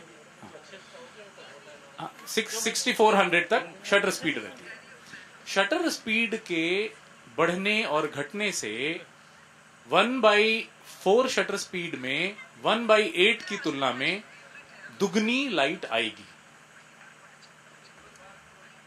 और इसको कहते हैं one stop increase of shutter speed. अगर कोई कहे कि एक स्टॉप से शटर स्पीड बढ़ा दीजिए, इसका मतलब यह है कि जो स्पीड है आपकी इस समय 1/15 पे अगर शूट कर रहे हैं तो इसका मतलब है उसकी डबल 1/30 पे शूट कर रहे हैं। अपर्चर, अपर्चर क्या होता है? अपर्चर कोई बता सकता है अपर्चर क्या होता है? आंख है, बिल्कुल ठीक कहा आपने। आंख और जो होल से लाइट आती है, और उसका और फोकल लेंथ का क्या संबंध है, कोई बता सकता है?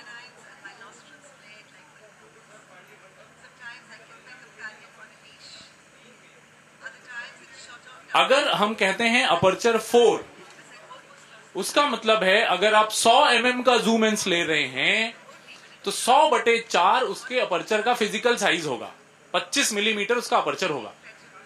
और यही कारण है कि high aperture cameras are prohibitively expensive. 400 800 millimetre zoom का लेंस विद 2.8 अपर्चर की कॉस्ट क्या होती है? 10 लाख रुपए। और कितना बड़ा अपर्चर चाहिए होगा उसको? 800/2.8।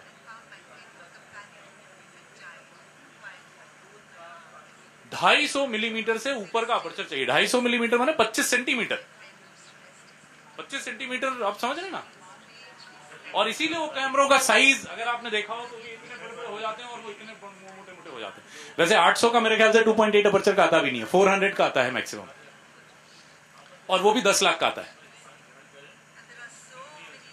और to have an aperture that large and produce an image which is not distorted is really an engineering marvel. ये वास्तव में इंजीनियरिंग का सबसे बड़ा मेरे हिसाब से उपलब्धि है, जितना मैं विज्ञान की दृष्टि से प्रकाश और टेक्नोलॉजी के बारे में जानता हूं। तो जो ये अपर्चर वैल्यू होती है, ये होती है डायामीटर, डायामीटर ऑफ द, वही जो उन्होंने कहा प्यूपिल, आंख की वो जो छेद है उसका डायामीटर।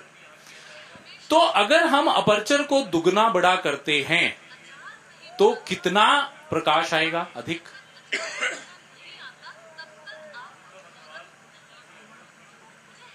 बताएं। अगर हाँ साइज बड़ा कर देंगे तो प्रकाश अधिक आएगा। कितना अधिक आएगा? सर वो जितना बड़ा करेंगे उतना अधिक आएगा। f/4 पे हैं आप। f/4 और f/8 में प्रकाश का कितना अंतर होगा? हाँ, जस्ट डबल।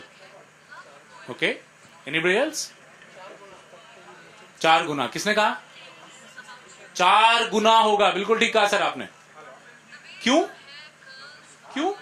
आप नहीं बताइए, सोचिए सब लोग, क्यों 4 गुना क्यों होगा?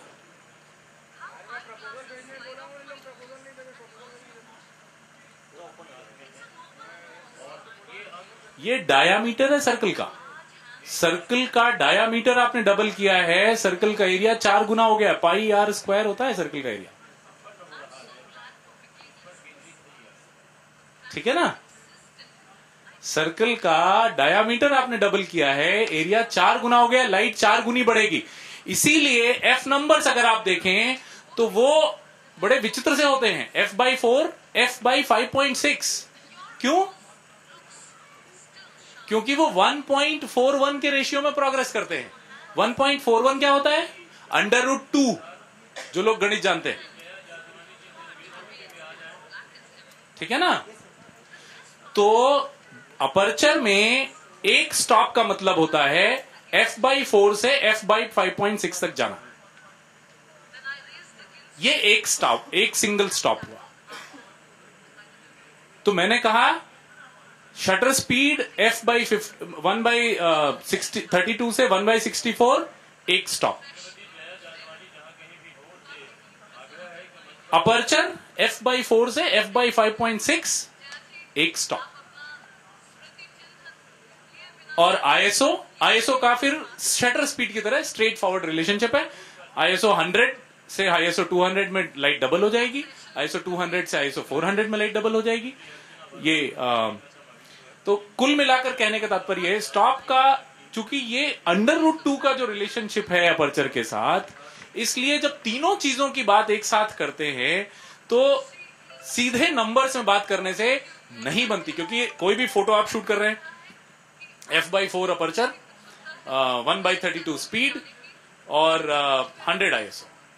अब अगर आपको 1/32 से बढ़ाकर 1/64 शॉट करना है तो 1/64 at the same ISO will require f/5.6, sorry, the other way around, f/5.6 1/32 100 ISO is same as f/5.6 f/4 1/64 and ISO 100।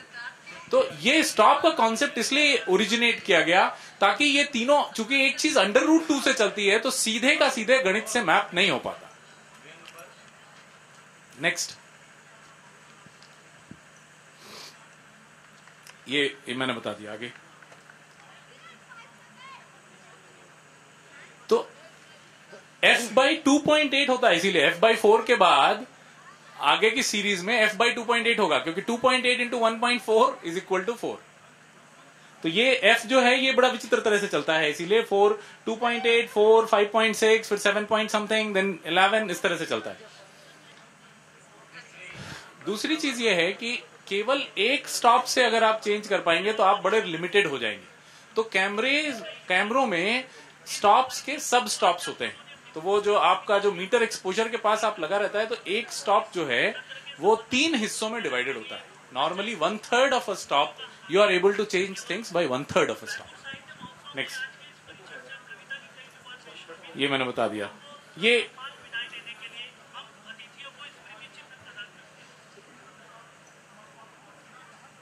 अब जैसे ये उदाहरण है, 1/60 पे आप शूट कर रहे हैं, अपर्चर आपका f/8 है और ISO 200 है, ठीक है।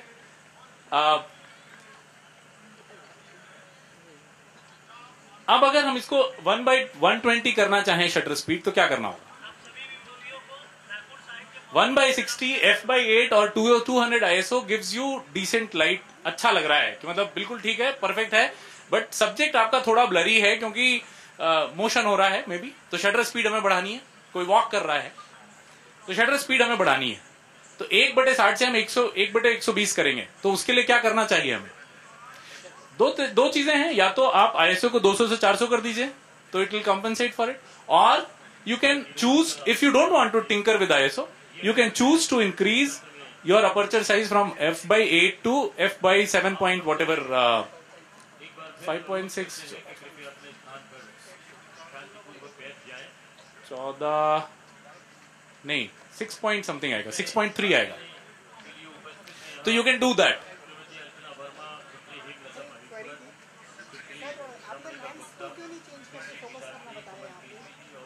माने आपने बोला सब्जेक्ट ब्लर हो रहा है तो नहीं वो ब्लर नहीं है, ये मोशन ब्लरिंग भी कई तरह की होती है। मोशन ब्लर, कोई वॉक कर रहा है, अंधेरे का समय है, थोड़ा सा धुंधला हो गया तो उसकी स्पीड के कारण ब्लर हो रहा है।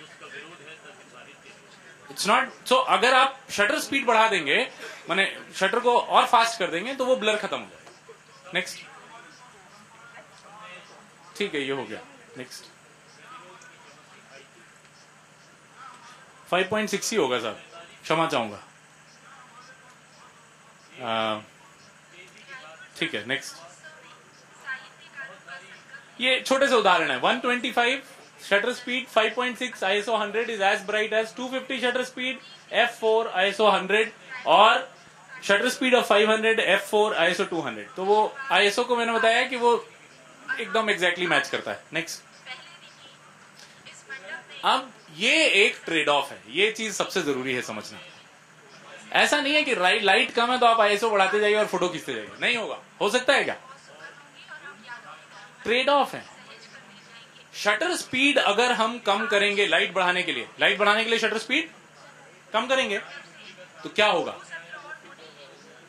पोर्ट्रेट ले रहे हैं किसी का तो क्या होगा?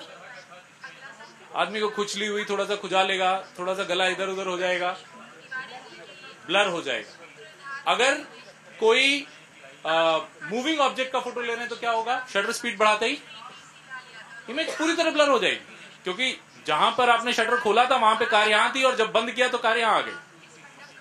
और इसका ब्यूटीफुल उपयोग भी हम लोग करते हैं। इफ यू रिमेम्बर, जो नाइट फोटोग्राफी लोग करते हैं तो कारों की जो टेल लाइट्स होती हैं वो एक सुंदर सी लाल लाइन बना के जाती है, वो यही है। वो एक्चुअली डेलिबरेट ब्लर, हम उसको शटर को इतनी देर तक खोले रखते हैं कि वो कार की रेड लाइट जहां से शुरू हुई और जहां खत्म हो रही है वहां तक वो पूरी एक लाइन बनती है, उसको लेते हैं, बिल्कुल लाइट भी बन जाती है। स्टार्स की फोटोग्राफी अगर आपने कभी देखी हो तो वो पृथ्वी के घूमने का पूरा वो चक्कर बन जाता है। कभी देखा है किसी ने स्टार फोटोग्राफी में? If you keep your camera for more than 10 minutes और 15 minutes you will get star trails. 10 minute के लगभग का एक्सपोजर हो, स्टार ट्रेल्स मिल जाएंगे। तो शटर स्पीड को बढ़ाने और घटाने में दोनों में ट्रेड ऑफ है।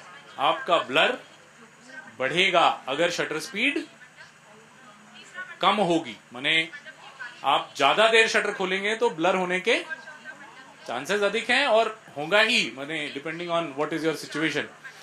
अपर्चर के साथ क्या ट्रेड ऑफ है?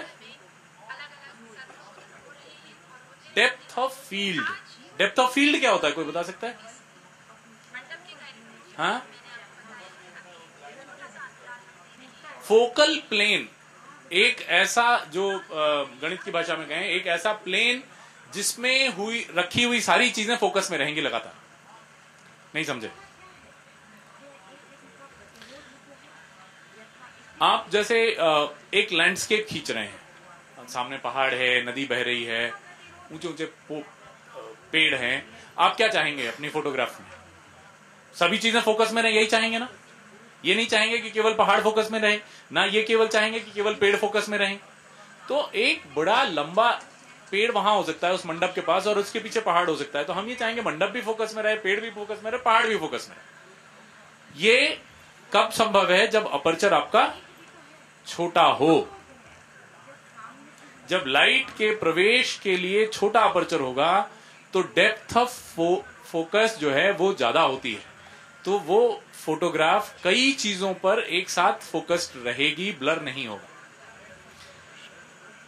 और अगर हम फोकस बढ़ाते हैं अपर्चर, और ये चीज बहुत प्रोमिनेंटली दिखने लगती है f4 के ऊपर,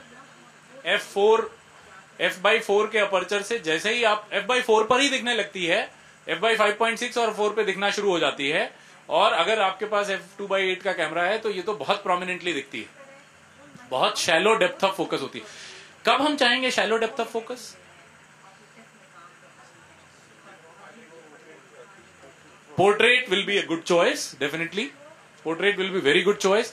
आपने कभी क्रिकेट की फोटोग्राफ्स देखी हो या गेम्स की फोटोग्राफ देखी हो, तो उसमें जो आपका प्लेयर है वो तो शार्प फोकस में रहता है और पीछे जो स्टेडियम का पूरा वो क्राउड रहता है, वो जिसको कहते हैं बोके, एक शब्द होता है बोके, BOKEH।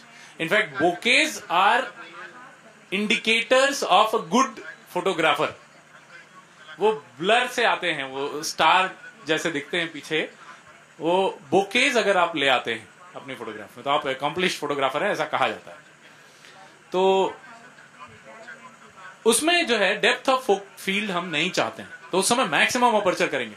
वाइल्ड लाइफ की फोटोग्राफ ले रहे हैं, आपके सामने शेर आ गया, नेचुरली आप चाहेंगे कि वाइडेस्ट पॉसिबल अपर्चर होना चाहिए। इनफैक्ट वाइल्ड लाइफ फोटोग्राफी में अगर आपके कैमरे में अपर्चर प्रायोरिटी मोड है तो हमेशा अपर्चर प्रायोरिटी मोड में ही शूट करनी चाहिए वाइल्ड लाइफ, सोचना ही नहीं चाहिए किसी और मोड के बारे में। And put it to the maximum widest aperture possible, AV mode कहलाता है। हमेशा वाइल्ड लाइफ की फोटोग्राफी AV मोड में ही करनी चाहिए with maximum possible aperture in that particular lens. हाँ, लाइटिंग के ऊपर है, लाइटिंग की सिचुएशन है। अगर लाइट अच्छी है तो शटर स्पीड आपकी फास्ट आप रख सकते हैं, कोई दिक्कत नहीं है। और अगर लाइटिंग अच्छी नहीं है वो तो फिर मतलब वो तो मजबूरी का मतलब वही है कि वो मजबूरी में फिर आप क्या करोगे, ऐसो बम्प करोगे, 6400 खींचो। भाई शेर अगर रात को भी आ गया आपको तो आप 6400 नहीं 1,28,000 ISO करके खींच तो लोगे ही फोटो, भले वो इतनी भी ग्रेनी है। तो ये अपर्चर का ट्रेड ऑफ जो है वो डेप्थ ऑफ फील्ड के साथ है। और तीसरी चीज जो है वो है ISO, और ISO का सिंपल ट्रेड ऑफ ग्रेन और नॉइज के साथ है। जितना हाई ISO होगा उतनी ग्रेनी और नॉइजी इमेज होगी आपकी, वो मैं दिखाने की भी कोशिश करूंगा आपको। ये 3 ट्रेड ऑफ हैं। इन तीनों अपर्चर जो हमने बताया एक्सपोजर ट्रायंगल को टिंकर करने से इन तीनों चीजों में ट्रेड ऑफ हमेशा रहेगा। ट्रेड ऑफ तो दुनिया में जिंदगी में है ना। यहाँ पे बैठे हैं तो घर में बैठ के चाय पीने का आनंद छोड़ रहे हैं, है कि नहीं? ये भी एक ट्रेड ऑफ है। यहाँ का चाय का ब्रेक कब है भाई?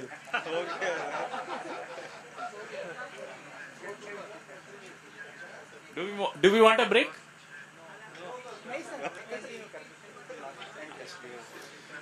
नेक्स्ट, चाय यहीं मिलेगी क्या? बच्चों आप लोग कुछ बताओ, चाय हम लोगों को यहाँ मिलेगी या इन सबको कि जाना पड़ेगा? हाँ यहीं मिलेगी। अरे वाह, बहुत बढ़िया। हाँ नेक्स्ट, शटर स्पीड है। हाँ ये एक कुछ मैं उदाहरण दे रहा हूं आपको, आप देखें कि क्या है। नेक्स्ट, ये एक झरने की फोटो है। ये शटर स्पीड मुझे लिख लेनी चाहिए थी, मैंने लिखा नहीं है। मेरे ख्याल से ये 1/120 या 1/60 है। नेक्स्ट, ये उसका एग्जैक्टली 1 स्टॉप मोर, तो ये 120 है, ये 60 है। अगर दोनों में थोड़ा ध्यान से देखें तो अभी बहुत ज्यादा अंतर नहीं दिख रहा है। थोड़ा सा यहाँ पे वाटर जो है बड़ा ये क्या कहना चाहिए कि जैसे वो झरने से मतलब बूंदें अधिक दिख रही हैं, अलग अलग दिख रही हैं, ड्रॉपलेट्स थोड़ी अलग दिख रही हैं, यहाँ पे थोड़ी सी मर्ज हुई है। नेक्स्ट, ये 1/30 होना चाहिए या 1/15 होना चाहिए, मैं क्षमा चाहूंगा। इसमें वाटर का जो फ्लो है वो कॉन्टिन्यूअस सा हो रहा है। नेक्स्ट, और ये है 1/8, डेफिनेटली ये 1/8 है। इसमें वो दिख रहा है जो आप झरनों में चाहते हैं, जो आप झरनों में चाहते हैं कि एक वाटर की जगह लाइनें दिखें, है ना।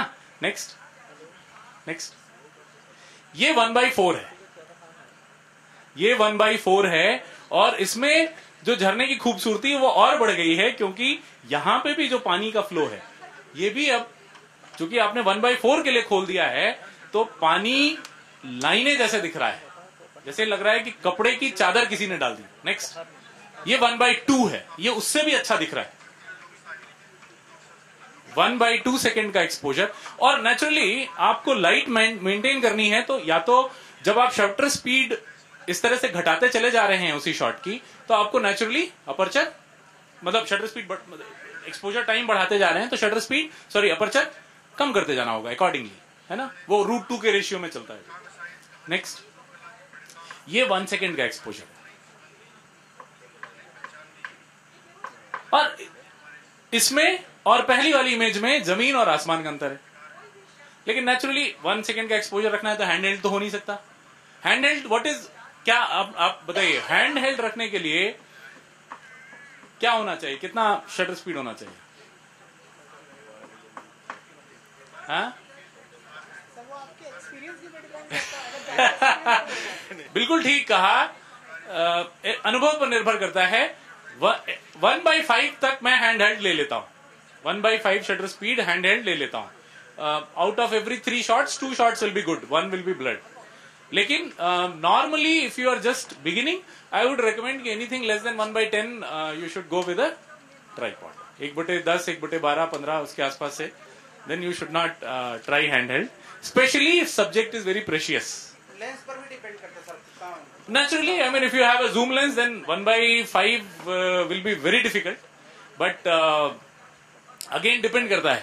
और उसकी भी एक ट्रिक होती है, चलिए कभी फिर अगली वर्कशॉप में बताऊंगा। Next, ISO। ये कुछ ISO के उदाहरण हैं जो मैंने कहा ना कि आप ISO बढ़ाते जाइए और लाइट बढ़ती जाएगी। तो कुछ फोटोग्राफ्स हैं, दिखाइए। ये ISO 100 है, ठीक है। फोटो के सब्जेक्ट पर मत जाइए, ये विषय ये है। और विशेष रूप से हम आपको दिखाना चाहेंगे ये एरिया, और ये विशेष कारण से चुना गया है क्योंकि यहाँ पे लाइट कम है। इस एरिया में ये 4 सेब रखे हुए हैं, बीच का एरिया जो है वहां पे लाइट नहीं है। ये ISO 100 का फोटो है। नेक्स्ट, ये 200 है। अभी कोई बहुत अंतर नहीं दिखेगा आपको। नेक्स्ट, ये शायद 400 है। थोड़ा सा अगर देखेंगे तो डिटेल्स में थोड़ी सी कमी आनी शुरू हुई है, लेकिन अभी भी उतना विजिबल नहीं है। तो ISO 400 तक बहुत ज्यादा फर्क नहीं पड़ रहा है। नेक्स्ट, ये 800 है। यहां पे अगर देखें तो डिटेल्स ग्रेनी होने शुरू हुए हैं। नेक्स्ट, ये 1600 है, ISO 1600 है। यहां पे डिटेल्स अब सीरियसली अफेक्ट होना शुरू हो गए। ये जो यहां पे जो क्लैरिटी थी सेब की, वो यहां पे ग्रेनीनेस में बदल रही है, सफेद सफेद सा कुछ आ रहा है। नेक्स्ट, ये 3200 है। और इससे अगली वाली इसमें आप अगर देखें तो ये डिटेल ही मिस हो रहा है। जो इसका ये कर्वेचर था, ये अब ब्लर सा हो गया है। और इसका अगला है 6400। करिए, ये देखिए, can you see that the image is completely destroyed, it's totally granny now. ये पोर्शन पूरा का पूरा, ये सेव जो है बड़ा जैसे बहुत बहुत ग्रेनी हो गया है। तो ये ISO ट्रेड ऑफ है। ISO, मेरा सुझाव ये है कि unless very serious, I mean, अब मैंने बताया कि अब जब शेर ही आ गया सामने, रात को एक दिन मैं बांधवगढ़ से लौट रहा था, रात को शाम को 7 बजे की बात होगी, अब वो सामने शेर आ गया तो 1,28,000 में भी शूट कर लेंगे हम तो। लेकिन otherwise 400 is good, 800 is acceptable. Beyond that you should go for some very sophisticated cameras. I am told जो अभी 70 Mark III आया है कैनन का, it has excellent ISO performance up to 6400. I am told, I have not seen it myself, but of course, I mean that camera costs 2 lakh rupees. So I mean, जो भी है, तो फिर you should, but normal cameras 400 up to 800 you can think. 800 में भी I use my 5D Mark II. 800 में its performance is not good. Mark III बेहतर होगा।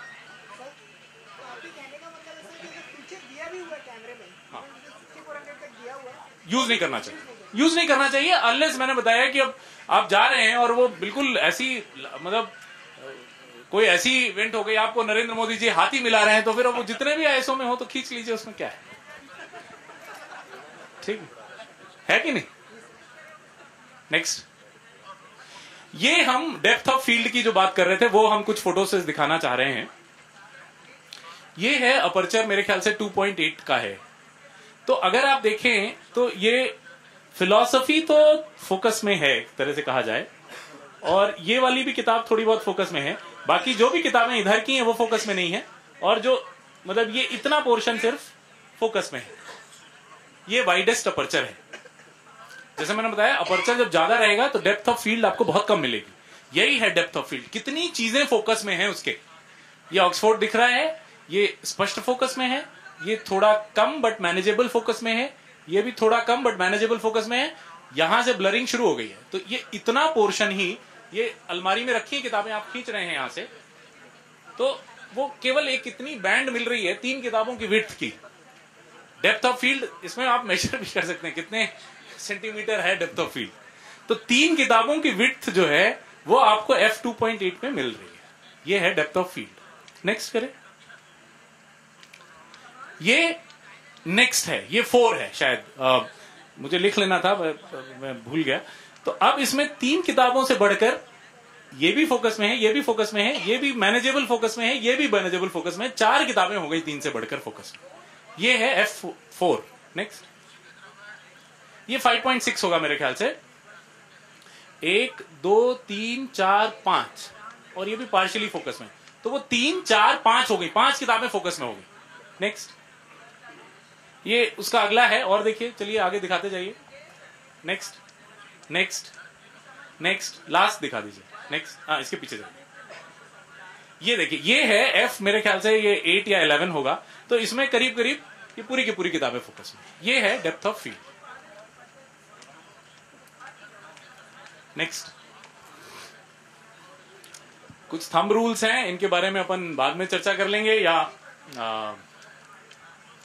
अभी भी कर सकते हैं। और इसके अभी बैठेंगे तो सोनी जी भी कुछ बताएंगे इन सब चीजों पे। हाँ, ओके।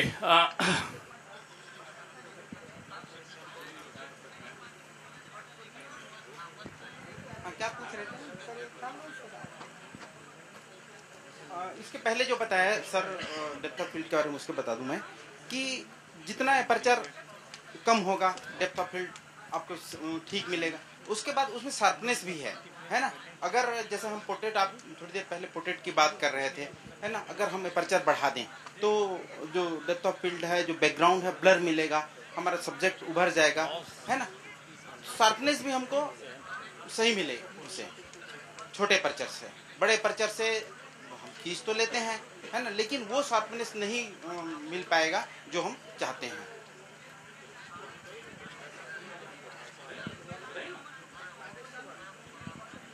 ये कुछ थंब रूल्स हैं। Thumb rules are meant to be broken, but they are good rules as long as you know why you are broking, why you are breaking those rules. तो मतलब if you have a good reason to break it, please break it, otherwise follow them. Rule of thirds, ये एक बड़ा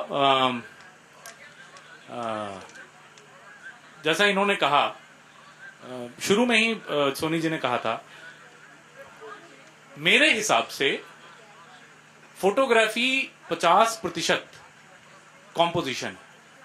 क्यों सोनी जी? मेरा मानना है, बाकी अन्य फोटोग्राफर अलग अलग सोच सकते हैं, मेरा मानना है कि कोई भी अच्छी फोटोग्राफ 50% कॉम्पोजिशन होता है और 30% से 40% लाइटिंग होती है, 10% बाकी का है। तो जो कॉम्पोजिशन के लिए एक बहुत अच्छा और उम्दा रूल है, वो कहता है rule of thirds. Rule of third ये कहता है कि आप, ये आपका जो है फ्रेम है, ठीक है, इस पे 1/3 लेंथ से 1/3 पे एक लाइन खींच लीजिए, 2/3 पे एक लाइन खींच लीजिए, विड्थ में 1/3 पे एक लाइन खींच लीजिए, फिर 2/3 पे एक लाइन खींच लीजिए। जहां पर ये लाइनें मिलती हैं, आपका सब्जेक्ट का प्लेसमेंट उन लाइनों के इंटरसेक्शंस पे होना चाहिए। बात समझ में आई? फिर से बताऊं, अगर ये फ्रेम है, फ्रेम में एक लाइन यहां से ऊपर से शुरू करिए, 1/3 of the length width, you draw a line like this, you go another 2/3, draw another line like this. Similarly on the length side, you go 1/3, draw a line like this, you go another 1/3 and you draw a line like this, where what you will have, how many intersection points you will have? 4 intersection points. Your subject should ideally be on those intersection lines or on those intersection points or close by. ये बहुत ही effective rule of third कहलाता है। और any good photograph including that 5 million one, उस पर जा सकते हैं क्या? हम दिखा दें हमको, उसमें भी रूल ऑफ थर्ड फॉलो हुआ होगा। Is it a kind of thing like you are creating an imaginary frame inside your frame? No no, this is your frame. I mean आप देख रहे हैं ना, तो आपका पूरा Actually, frame, what I'm saying, like this is your camera frame, and what you are saying that create an imaginary frame inside your camera frame. no, this is your camera frame only. I'm not talking about any sub frame of that. It's the same frame. The whole view which you are seeing in your eyepiece, that entire boundary, you draw 1/3 here and 2/3, 1/3 here. Whatever those intersection points are, your subject should ideally be placed there. Okay? ये है rule of third.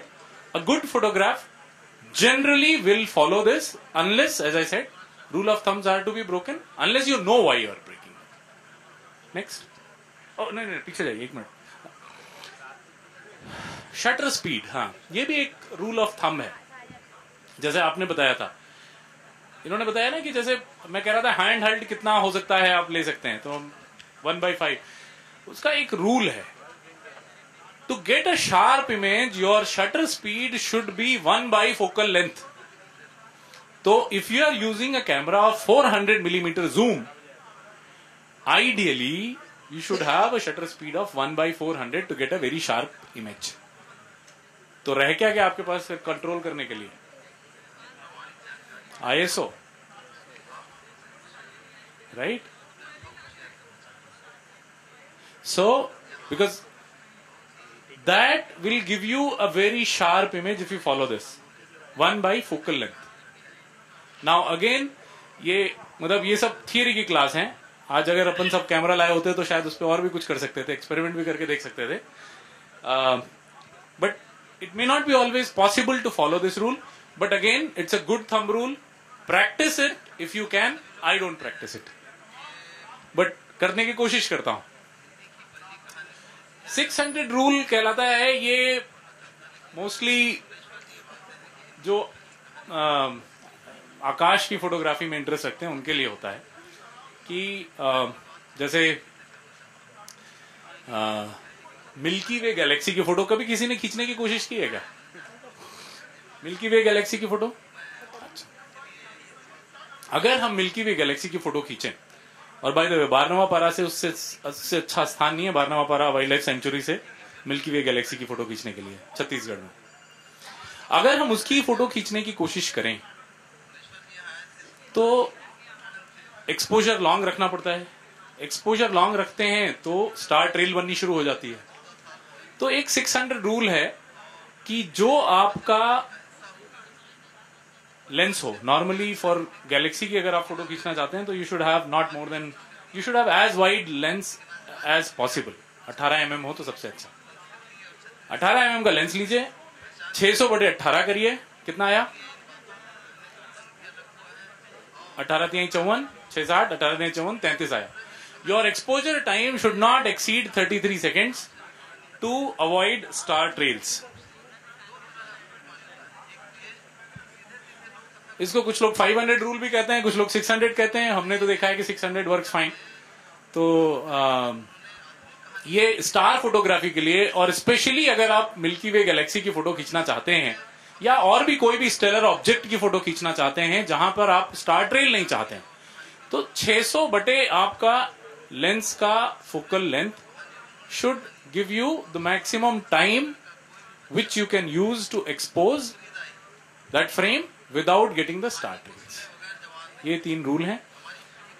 थोड़ा सा colour temperature के बारे में बताना चाहेंगे? आगे है ठीक. नेक्स्ट, एक चीज जो छूट रही थी इस पूरे प्रेजेंटेशन में, मैं भूल गया था, वो ये है colour, temperature and white balance. अगर आप रॉ में शूटिंग करते हैं, रॉ क्या होता है? रॉ क्या होता है? Camera raw. कैमरा जब शूट करता है तो आपके सेंसर में जो फोटोग्राफ स्टोर करता है वो एक रॉ फाइल में स्टोर करता है. रॉ फाइल माने कैमरे में जो सेंसर होता है, सेंसर बेसिकली पिक्सेल्स होते हैं. पिक्सेल्स जैसे अगर आपका मान लीजिए 20 मेगापिक्सल का कैमरा है तो रफली 6000 पिक्सल एक तरफ और 3000 एक तरफ. 6000 × 3000 कितना हो जाता है? 18 मेगापिक्सल हो जाता है. तो 6.5 × 3.5 टाइप का. तो लंबाई में 6500 पिक्सल और चौड़ाई में 3500 पिक्सल. तो रॉ ये करता है कि वो सारे पिक्सल की इंडिविजुअल इंफॉर्मेशन रखता है. इस पिक्सल में इतनी लाइट थी, इंफॉर्मेशन क्या है? लाइट है और तो कुछ है नहीं. इस पिक्सल में इतना रेड, इतना ग्रीन, इतना ब्लू था, ये स्टोर कर लेता है. ये होता है रॉ फॉर्मेट कैमरे का. दूसरा फॉर्मेट क्या होता है? JPG format, JPEG format. अगर आप रॉ फॉर्मेट में शूट करते हैं तो इन सब की चिंता करने की जरूरत नहीं है, क्योंकि वो बाद में बदला जा सकता है. व्हाइट बैलेंस, आप अभी तो एक नया कैमरा आ गया है कि आप शूट कर लीजिए, फिर फोकस पॉइंट बाद में डिसाइड करते रहिए. हमारे लिए बहुत अच्छा है. अगर फोकस नहीं है, आई डोंट नो, सुना है नहीं सुना है, ये नया कैमरा है, इसमें आप शूट कर लीजिए, जो बनाए आप शूट कर लीजिए. शेर भी है, चीता भी है, भालू भी है, जो भी है आपका, जंगल भी है, पहाड़ भी है. बाद में आप चूज कर लीजिए कि ये फोकस मुझे इस नदी पे चाहिए या इस चीते पे चाहिए या उस पत्थर पे चाहिए. तो ये जो है, अगर आप रॉ में शूट करते हैं तो इसकी कोई बहुत ज्यादा चिंता करने की बात नहीं है. ये आप इसका कलर और व्हाइट बैलेंस ये सब आप आराम से बाद में घर में भी चेंज कर सकते हैं, कोई दिक्कत नहीं. अगर रॉ में नहीं शूट करते हैं, जेपीजी में शूट करते हैं, और स्पेशली अगर पॉइंट और शूट कैमरे से कर रहे हैं तो उसमें रॉ स्टोर करने की पॉसिबिलिटी नहीं है, वो जेपीजी ही रहता है. ऐसी स्थिति में तो थोड़ा सा हमें कलर, टेम्परेचर और व्हाइट बैलेंस के बारे में जानना चाहिए. व्हाइट बैलेंस क्या होता है? अगेन हम पहली बात पे आते हैं, हमने कहा था कि कैमरा आंखों को इमिटेट करने की हमारी बड़ी बेवकूफी भरी हमारा बड़ा बेवकूफी भरा प्रयास है। मैंने बेवकूफी भरा तो नहीं कहना चाहिए, बहुत ही मतलब इंफीरियर क्वालिटी का प्रयास है। We can't even match that. तो कैमरे को ये नहीं पता चलता कि व्हाइट क्या है। अब यहां पे मैं खड़ा हो जाऊंगा और यहां पे ऑरेंज कलर की लाइट लगा दें तो हो सकता है कैमरे को यही व्हाइट दिखने लगे। कैमरा नीड्स टू नो कि व्हाइट क्या है, जो लाइटिंग कंडीशन है वहां की। अगर ट्यूबलाइट है तो उसकी लाइटिंग कंडीशन अलग होती है, हेलोजन लगा हुआ है पीले रंग का तो उसकी लाइटिंग कंडीशन अलग होती है, सूर्योदय है तो उसकी लाइटिंग कंडीशन अलग है, सूर्यास्त है सूर्योदय है तो उसकी लाइटिंग कंडीशन अलग है, दिन का 12 बजा है तो उसकी लाइटिंग कंडीशन अलग है। हर चीज की लाइटिंग कंडीशन के ऊपर, अगर येलो लाइट लगी हुई है तो उसकी कंडीशन अलग है। कभी आपने देखा हो, अगर फोटो लेने की कोशिश करें आप, जब लाल रंग का कोई स्टेज लिट होता है तो फोकस करना बड़ा कठिन होता है। ऑटो फोकस काम नहीं करता कैमरे का, उतना फास्ट काम नहीं करता। तो हर लाइटिंग कंडीशन में उसको ये बताना पड़ता है कि साहब ये व्हाइट है। अच्छा, और क्या है? लाइट मीटरिंग की मैंने बात कही थी ना शुरू में आपसे। लाइट मीटर क्या होता है? लाइट मीटर ये बताता है कि जो आपने सीन चूज किया है उसमें पर्याप्त लाइट है कि नहीं, यही तो बताता है ना, यही तो बताता है। लेकिन जो आपने सीन चूज किया है उसमें सफेद रंग की भी चीज होगी, उसमें लाल रंग की भी चीज होगी, उसमें काले रंग की भी चीज होगी, सब तरह की चीजें होंगी। कैमरे के अगर हर सीन को हर पहले देखे कैमरा, फिर उसका कंप्यूटर पूरा प्रोसेस करे कि इतना इसमें लाल है, इतने हरा है, इतना काला है, और फिर आपको परिणाम बताए कि अच्छा इसकी मीटरिंग ठीक है कि नहीं ठीक है, तो उसको 1 साल लग जाएगा एक फोटो में। आपने बटन, मतलब आपको कंप्यूट करके आपने बटन दबाया तो फिर बैठे रहिए 10 मिनट, उसके बाद बताएगा कि साहब हाँ आप लाइटिंग अभी गड़बड़ है अभी थोड़ी। तो ऐसा तो संभव नहीं है। तो एक मॉडल बनता है, विज्ञान में हमेशा मॉडल बना के काम करते हैं, या उसके नियरेस्ट जो चीज है उसका सबसे अप्रोप्रिएट लीस्ट डिस्टॉर्टिंग पॉसिबिलिटी क्या है। तो कैमरा कहता है कि साहब ऐसा है, जो उसका सिस्टम कहता है। हर चीज जो कैमरे के फ्रेम में है वो ग्रे है। क्या है? ग्रे। आपको पता है सफेद ज्यादा लाइट देता है, रिफ्लेक्ट करता है, काला कम लाइट देता है। कैमरा मानता है कि पूरा फ्रेम जो है it is composed of grey. Grey reflects some 18% of light, grey reflects all the lights and it reflects only 18%। तो कैमरा जो कैलकुलेट करता है वो ये मानता है कि पूरी चीजें ग्रे हैं और उससे जो रोशनी आ रही है वो ग्रे के हिसाब से आ रही है। अब चीजें ग्रे होती हैं, मोस्टली मिड टोन में ही रहती हैं। मिड टोन भी कहलाता है ग्रे को, अगर हम मतलब ग्रे तो मोनोक्रोम की बात हो गई, अदरवाइज मिड टोन्स कहलाता है। ये बात ठीक भी है, लेकिन अब जैसे मान लीजिए आप भालू का आप कभी फोटो खींचने की कोशिश करें, भालू काला होता है, तो कैमरा जो आपको लाइट मीटर आपको लाइट कैमरे की बताएगा वो ये बताएगा कि ये जो चीज है ये ज्यादा लाइट दे रही है, बजाय एक्चुअली उस चीज से जो लाइट आ रही है। वो चीज तो काली है, उससे लाइट बहुत थोड़ी आ रही है। कैमरे का जो इंटेलिजेंट मीटर है वो ये मानता है कि ये पूरी चीज ग्रे है, ग्रे से ज्यादा लाइट आती, तो वो मानेगा कि ज्यादा लाइट आ रही। तो जब वो दिखाएगा कि आपको लाइटिंग अप्रोप्रिएट है, तो एक्चुअली आप जो है अंडर उसको जो है आप you will be actually over exposure, आपका ओवर एक्सपोजर हो रहा होगा।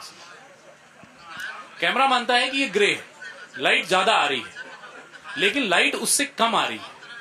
आपका मीटर जो बता रहा है उससे लाइट कम आ रही है, तो आपको उसको ओवर एक्सपोज करना पड़ेगा। आपको जो अगर आप ब्लैक अंडर एक्सपोज करना पड़ेगा। अगर आप ब्लैक चीज की फोटोग्राफ खींचना चाहते हैं तो आपको जो कैमरे का मीटर आपको जो लाइट की सूचना देगा वह निश्चित रूप से गलत सूचना होगी। You will have to underexpose by almost a stop और 2/3 of a stop to get the clear, to get a appropriate light. तो हर चीज जो लाइट मीटर है वो, इसलिए लाइट मीटर को एक रेफरेंस पॉइंट देना हर लाइटिंग कंडीशन में बहुत आवश्यक है। वही व्हाइट बैलेंस होता है और वही कलर टेम्परेचर होता है। जो मोमबत्ती हम जलाते हैं उसका कलर टेम्परेचर 1000 डिग्री केल्विन माना जाता है उस प्रकाश का। और उसके बाद फिर सूर्योदय का करीब 2000 का होता है, सूर्योदय सूर्यास्त दोनों का। फिर टंगस्टन 3000 के आसपास है, 8000 है, और जो खुला sky blue, clear blue sky होता है वो 9000 केल्विन माना जाता है। ये मैं इसलिए बता रहा हूं क्योंकि जो हमारे कई कैमरा हैं उसमें कलर व्हाइट बैलेंस आप अपने हाथ से टेम्परेचर बताकर सेट कर सकते हैं कि मेरा व्हाइट बैलेंस 1000 के है, तो इसका मतलब 1000 डिग्री केल्विन में जो चीज व्हाइट दिखेगी उसको कैमरा व्हाइट मानेगा। अगर मोमबत्ती के प्रकाश में हम फोटो खींच रहे हैं और अपना व्हाइट बैलेंस मोमबत्ती के प्रकाश का रखें तो जो हमें रंग मिलेंगे वो नेचुरल और न्यूट्रल रंग मिलेंगे। अगर ऐसा नहीं होगा तो रंगों में एक टिंज आएगा, और वो टिंज भी मैं दिखाऊंगा अभी आपको। तो व्हाइट बैलेंस अगर नॉर्मली जो स्टैंडर्ड मोड है व्हाइट बैलेंस के वो होते हैं day light, tungsten, cloudy, shadow. मेरा एक एडवाइस ये है कि नॉर्मली शैडो में डाल के फोटो खींचना चाहिए। Normally that will give you, shadow में डाल के 1/3 और 2/3 स्टॉप से अंडर एक्सपोज करने से बेस्ट रिजल्ट्स आते हैं कलर्स के मामले में, ऐसा मेरा मानना है। बाकी गोकुल जी भी इसमें बताएंगे। सन के अगेंस्ट अगर खींच रहे हैं तो इस पे निर्भर करता है कि आप करना क्या चाह रहे हैं। अगर आप सिलोवेट फोटोग्राफी चाह रहे हैं तो ठीक है, फिर तो वो जो आपका बैकलिट जितना आपका कैमरे का मीटर बता रहा है उसमें आप ले लीजिए, उसमें कोई दिक्कत नहीं। अगर आप उस सब्जेक्ट को देखना चाहते हैं, जैसे मैं एक बार कान्हा में ही एक गिद्ध बैठा हुआ था, गिद्ध की फोटो खींच रहा था और गिद्ध के ठीक ऊपर सन था, लेकिन अब उसमें मेरा उद्देश्य ये था कि मैं गिद्ध को उसके जो डिटेल्स हैं, उसके डैने हैं, जो उसके वो हैं, वो हमें कैप्चर कर लें। तो उसको ऑलमोस्ट 1 स्टॉप से फुल ओवर एक्सपोज करना पड़ेगा। ओवर एक्सपोज करना पड़ेगा एक स्टॉप से आपको पूरा, एक स्टॉप, मैं 1/3 स्टॉप नहीं कह रहा हूं, 1/3, 2/3, 1 स्टॉप, उतना ओवर एक्सपोज करना पड़ेगा। समटाइम्स 1/3 ओवर एक्सपोज करना पड़ेगा टू कैप्चर द डिटेल्स। बस मेरे ख्याल से 2-3 स्लाइड्स और होंगी, तो मैं बस इसके बाद फिर प्रश्न उत्तर ही ले लेंगे आगे। ये व्हाइट बैलेंस की जो बात कर रहा था वो देख लें। ये एक फोटोग्राफ है, इसका मुझे नहीं पता कितने लोग इसको स्पष्ट देख पा रहे हैं, बट इसका जो व्हाइट बैलेंस है वो ब्लूइश टिंज लेकर है, जो बीच में किसी ने सवाल भी पूछा था। नेक्स्ट, जो करेक्टेड व्हाइट बैलेंस है, जो एक्चुअल व्हाइट बैलेंस है, अब दोनों इमेजेस होने पे शायद आप देख सक रहे हो, ये इमेज जो है ये ठीक है, ये थोड़ी सी व्हाइट बैलेंस की दृष्टि से ठीक नहीं है। नेक्स्ट, ये एक इमेज है, देखिए रूल ऑफ थर्ड की हमने बात कही थी, तो यहां रूल ऑफ थर्ड तो एक तरह से लग भी रहा है। देखिए इसके जो एक ये पत्ता है ये लगभग 1/3 पे है, एक ये पत्ता है ये भी 1/3 के पॉइंट पर है ना। सिमिलरली इस फोटोग्राफ में भी अगर देखें तो रूल ऑफ थर्ड लगाएंगे तो शायद 1/3 यहां आता है, 2/3 यहां आएगा, और 1/3 यहां आएगा, और 2/3 यहां आएगा, और ये ठीक उसके इंटरसेक्शन पे सब्जेक्ट बैठा हुआ है। तो उस रूल ऑफ थर्ड के हिसाब से it's a good photograph. White balance के हिसाब से इसमें ब्लूइश टिंज है, ये व्हाइट बैलेंस ठीक नहीं है। नेक्स्ट करिए, ये वार्मर व्हाइट बैलेंस है, थोड़ा सा जो सिचुएशन के ज्यादा मैच करता हुआ व्हाइट बैलेंस है। अगर आप दरवाजे के रंग देखें तो आपको समझ में आएगा, लेकिन जैसे मैंने कहा कि अगर आप रॉ शूट करते हैं तो व्हाइट बैलेंस बहुत ज्यादा कंसर्न नहीं है, वो अपना बाद में कभी भी चेंज कर सकते हैं। नेक्स्ट, तो अब जैसे ये झरने का है, ये अपना यहीं का है, जशपुर का कैलाश गुफा जो है उसका झरना है, तो ये झरना जो है देखिए 1/3 पे है, तो रूल ऑफ थर्ड को बहुत खूबसूरती से फॉलो करता है। खैर ठीक है, तो बस इतना ही था मेरी तरफ से, बंद कर दीजिए।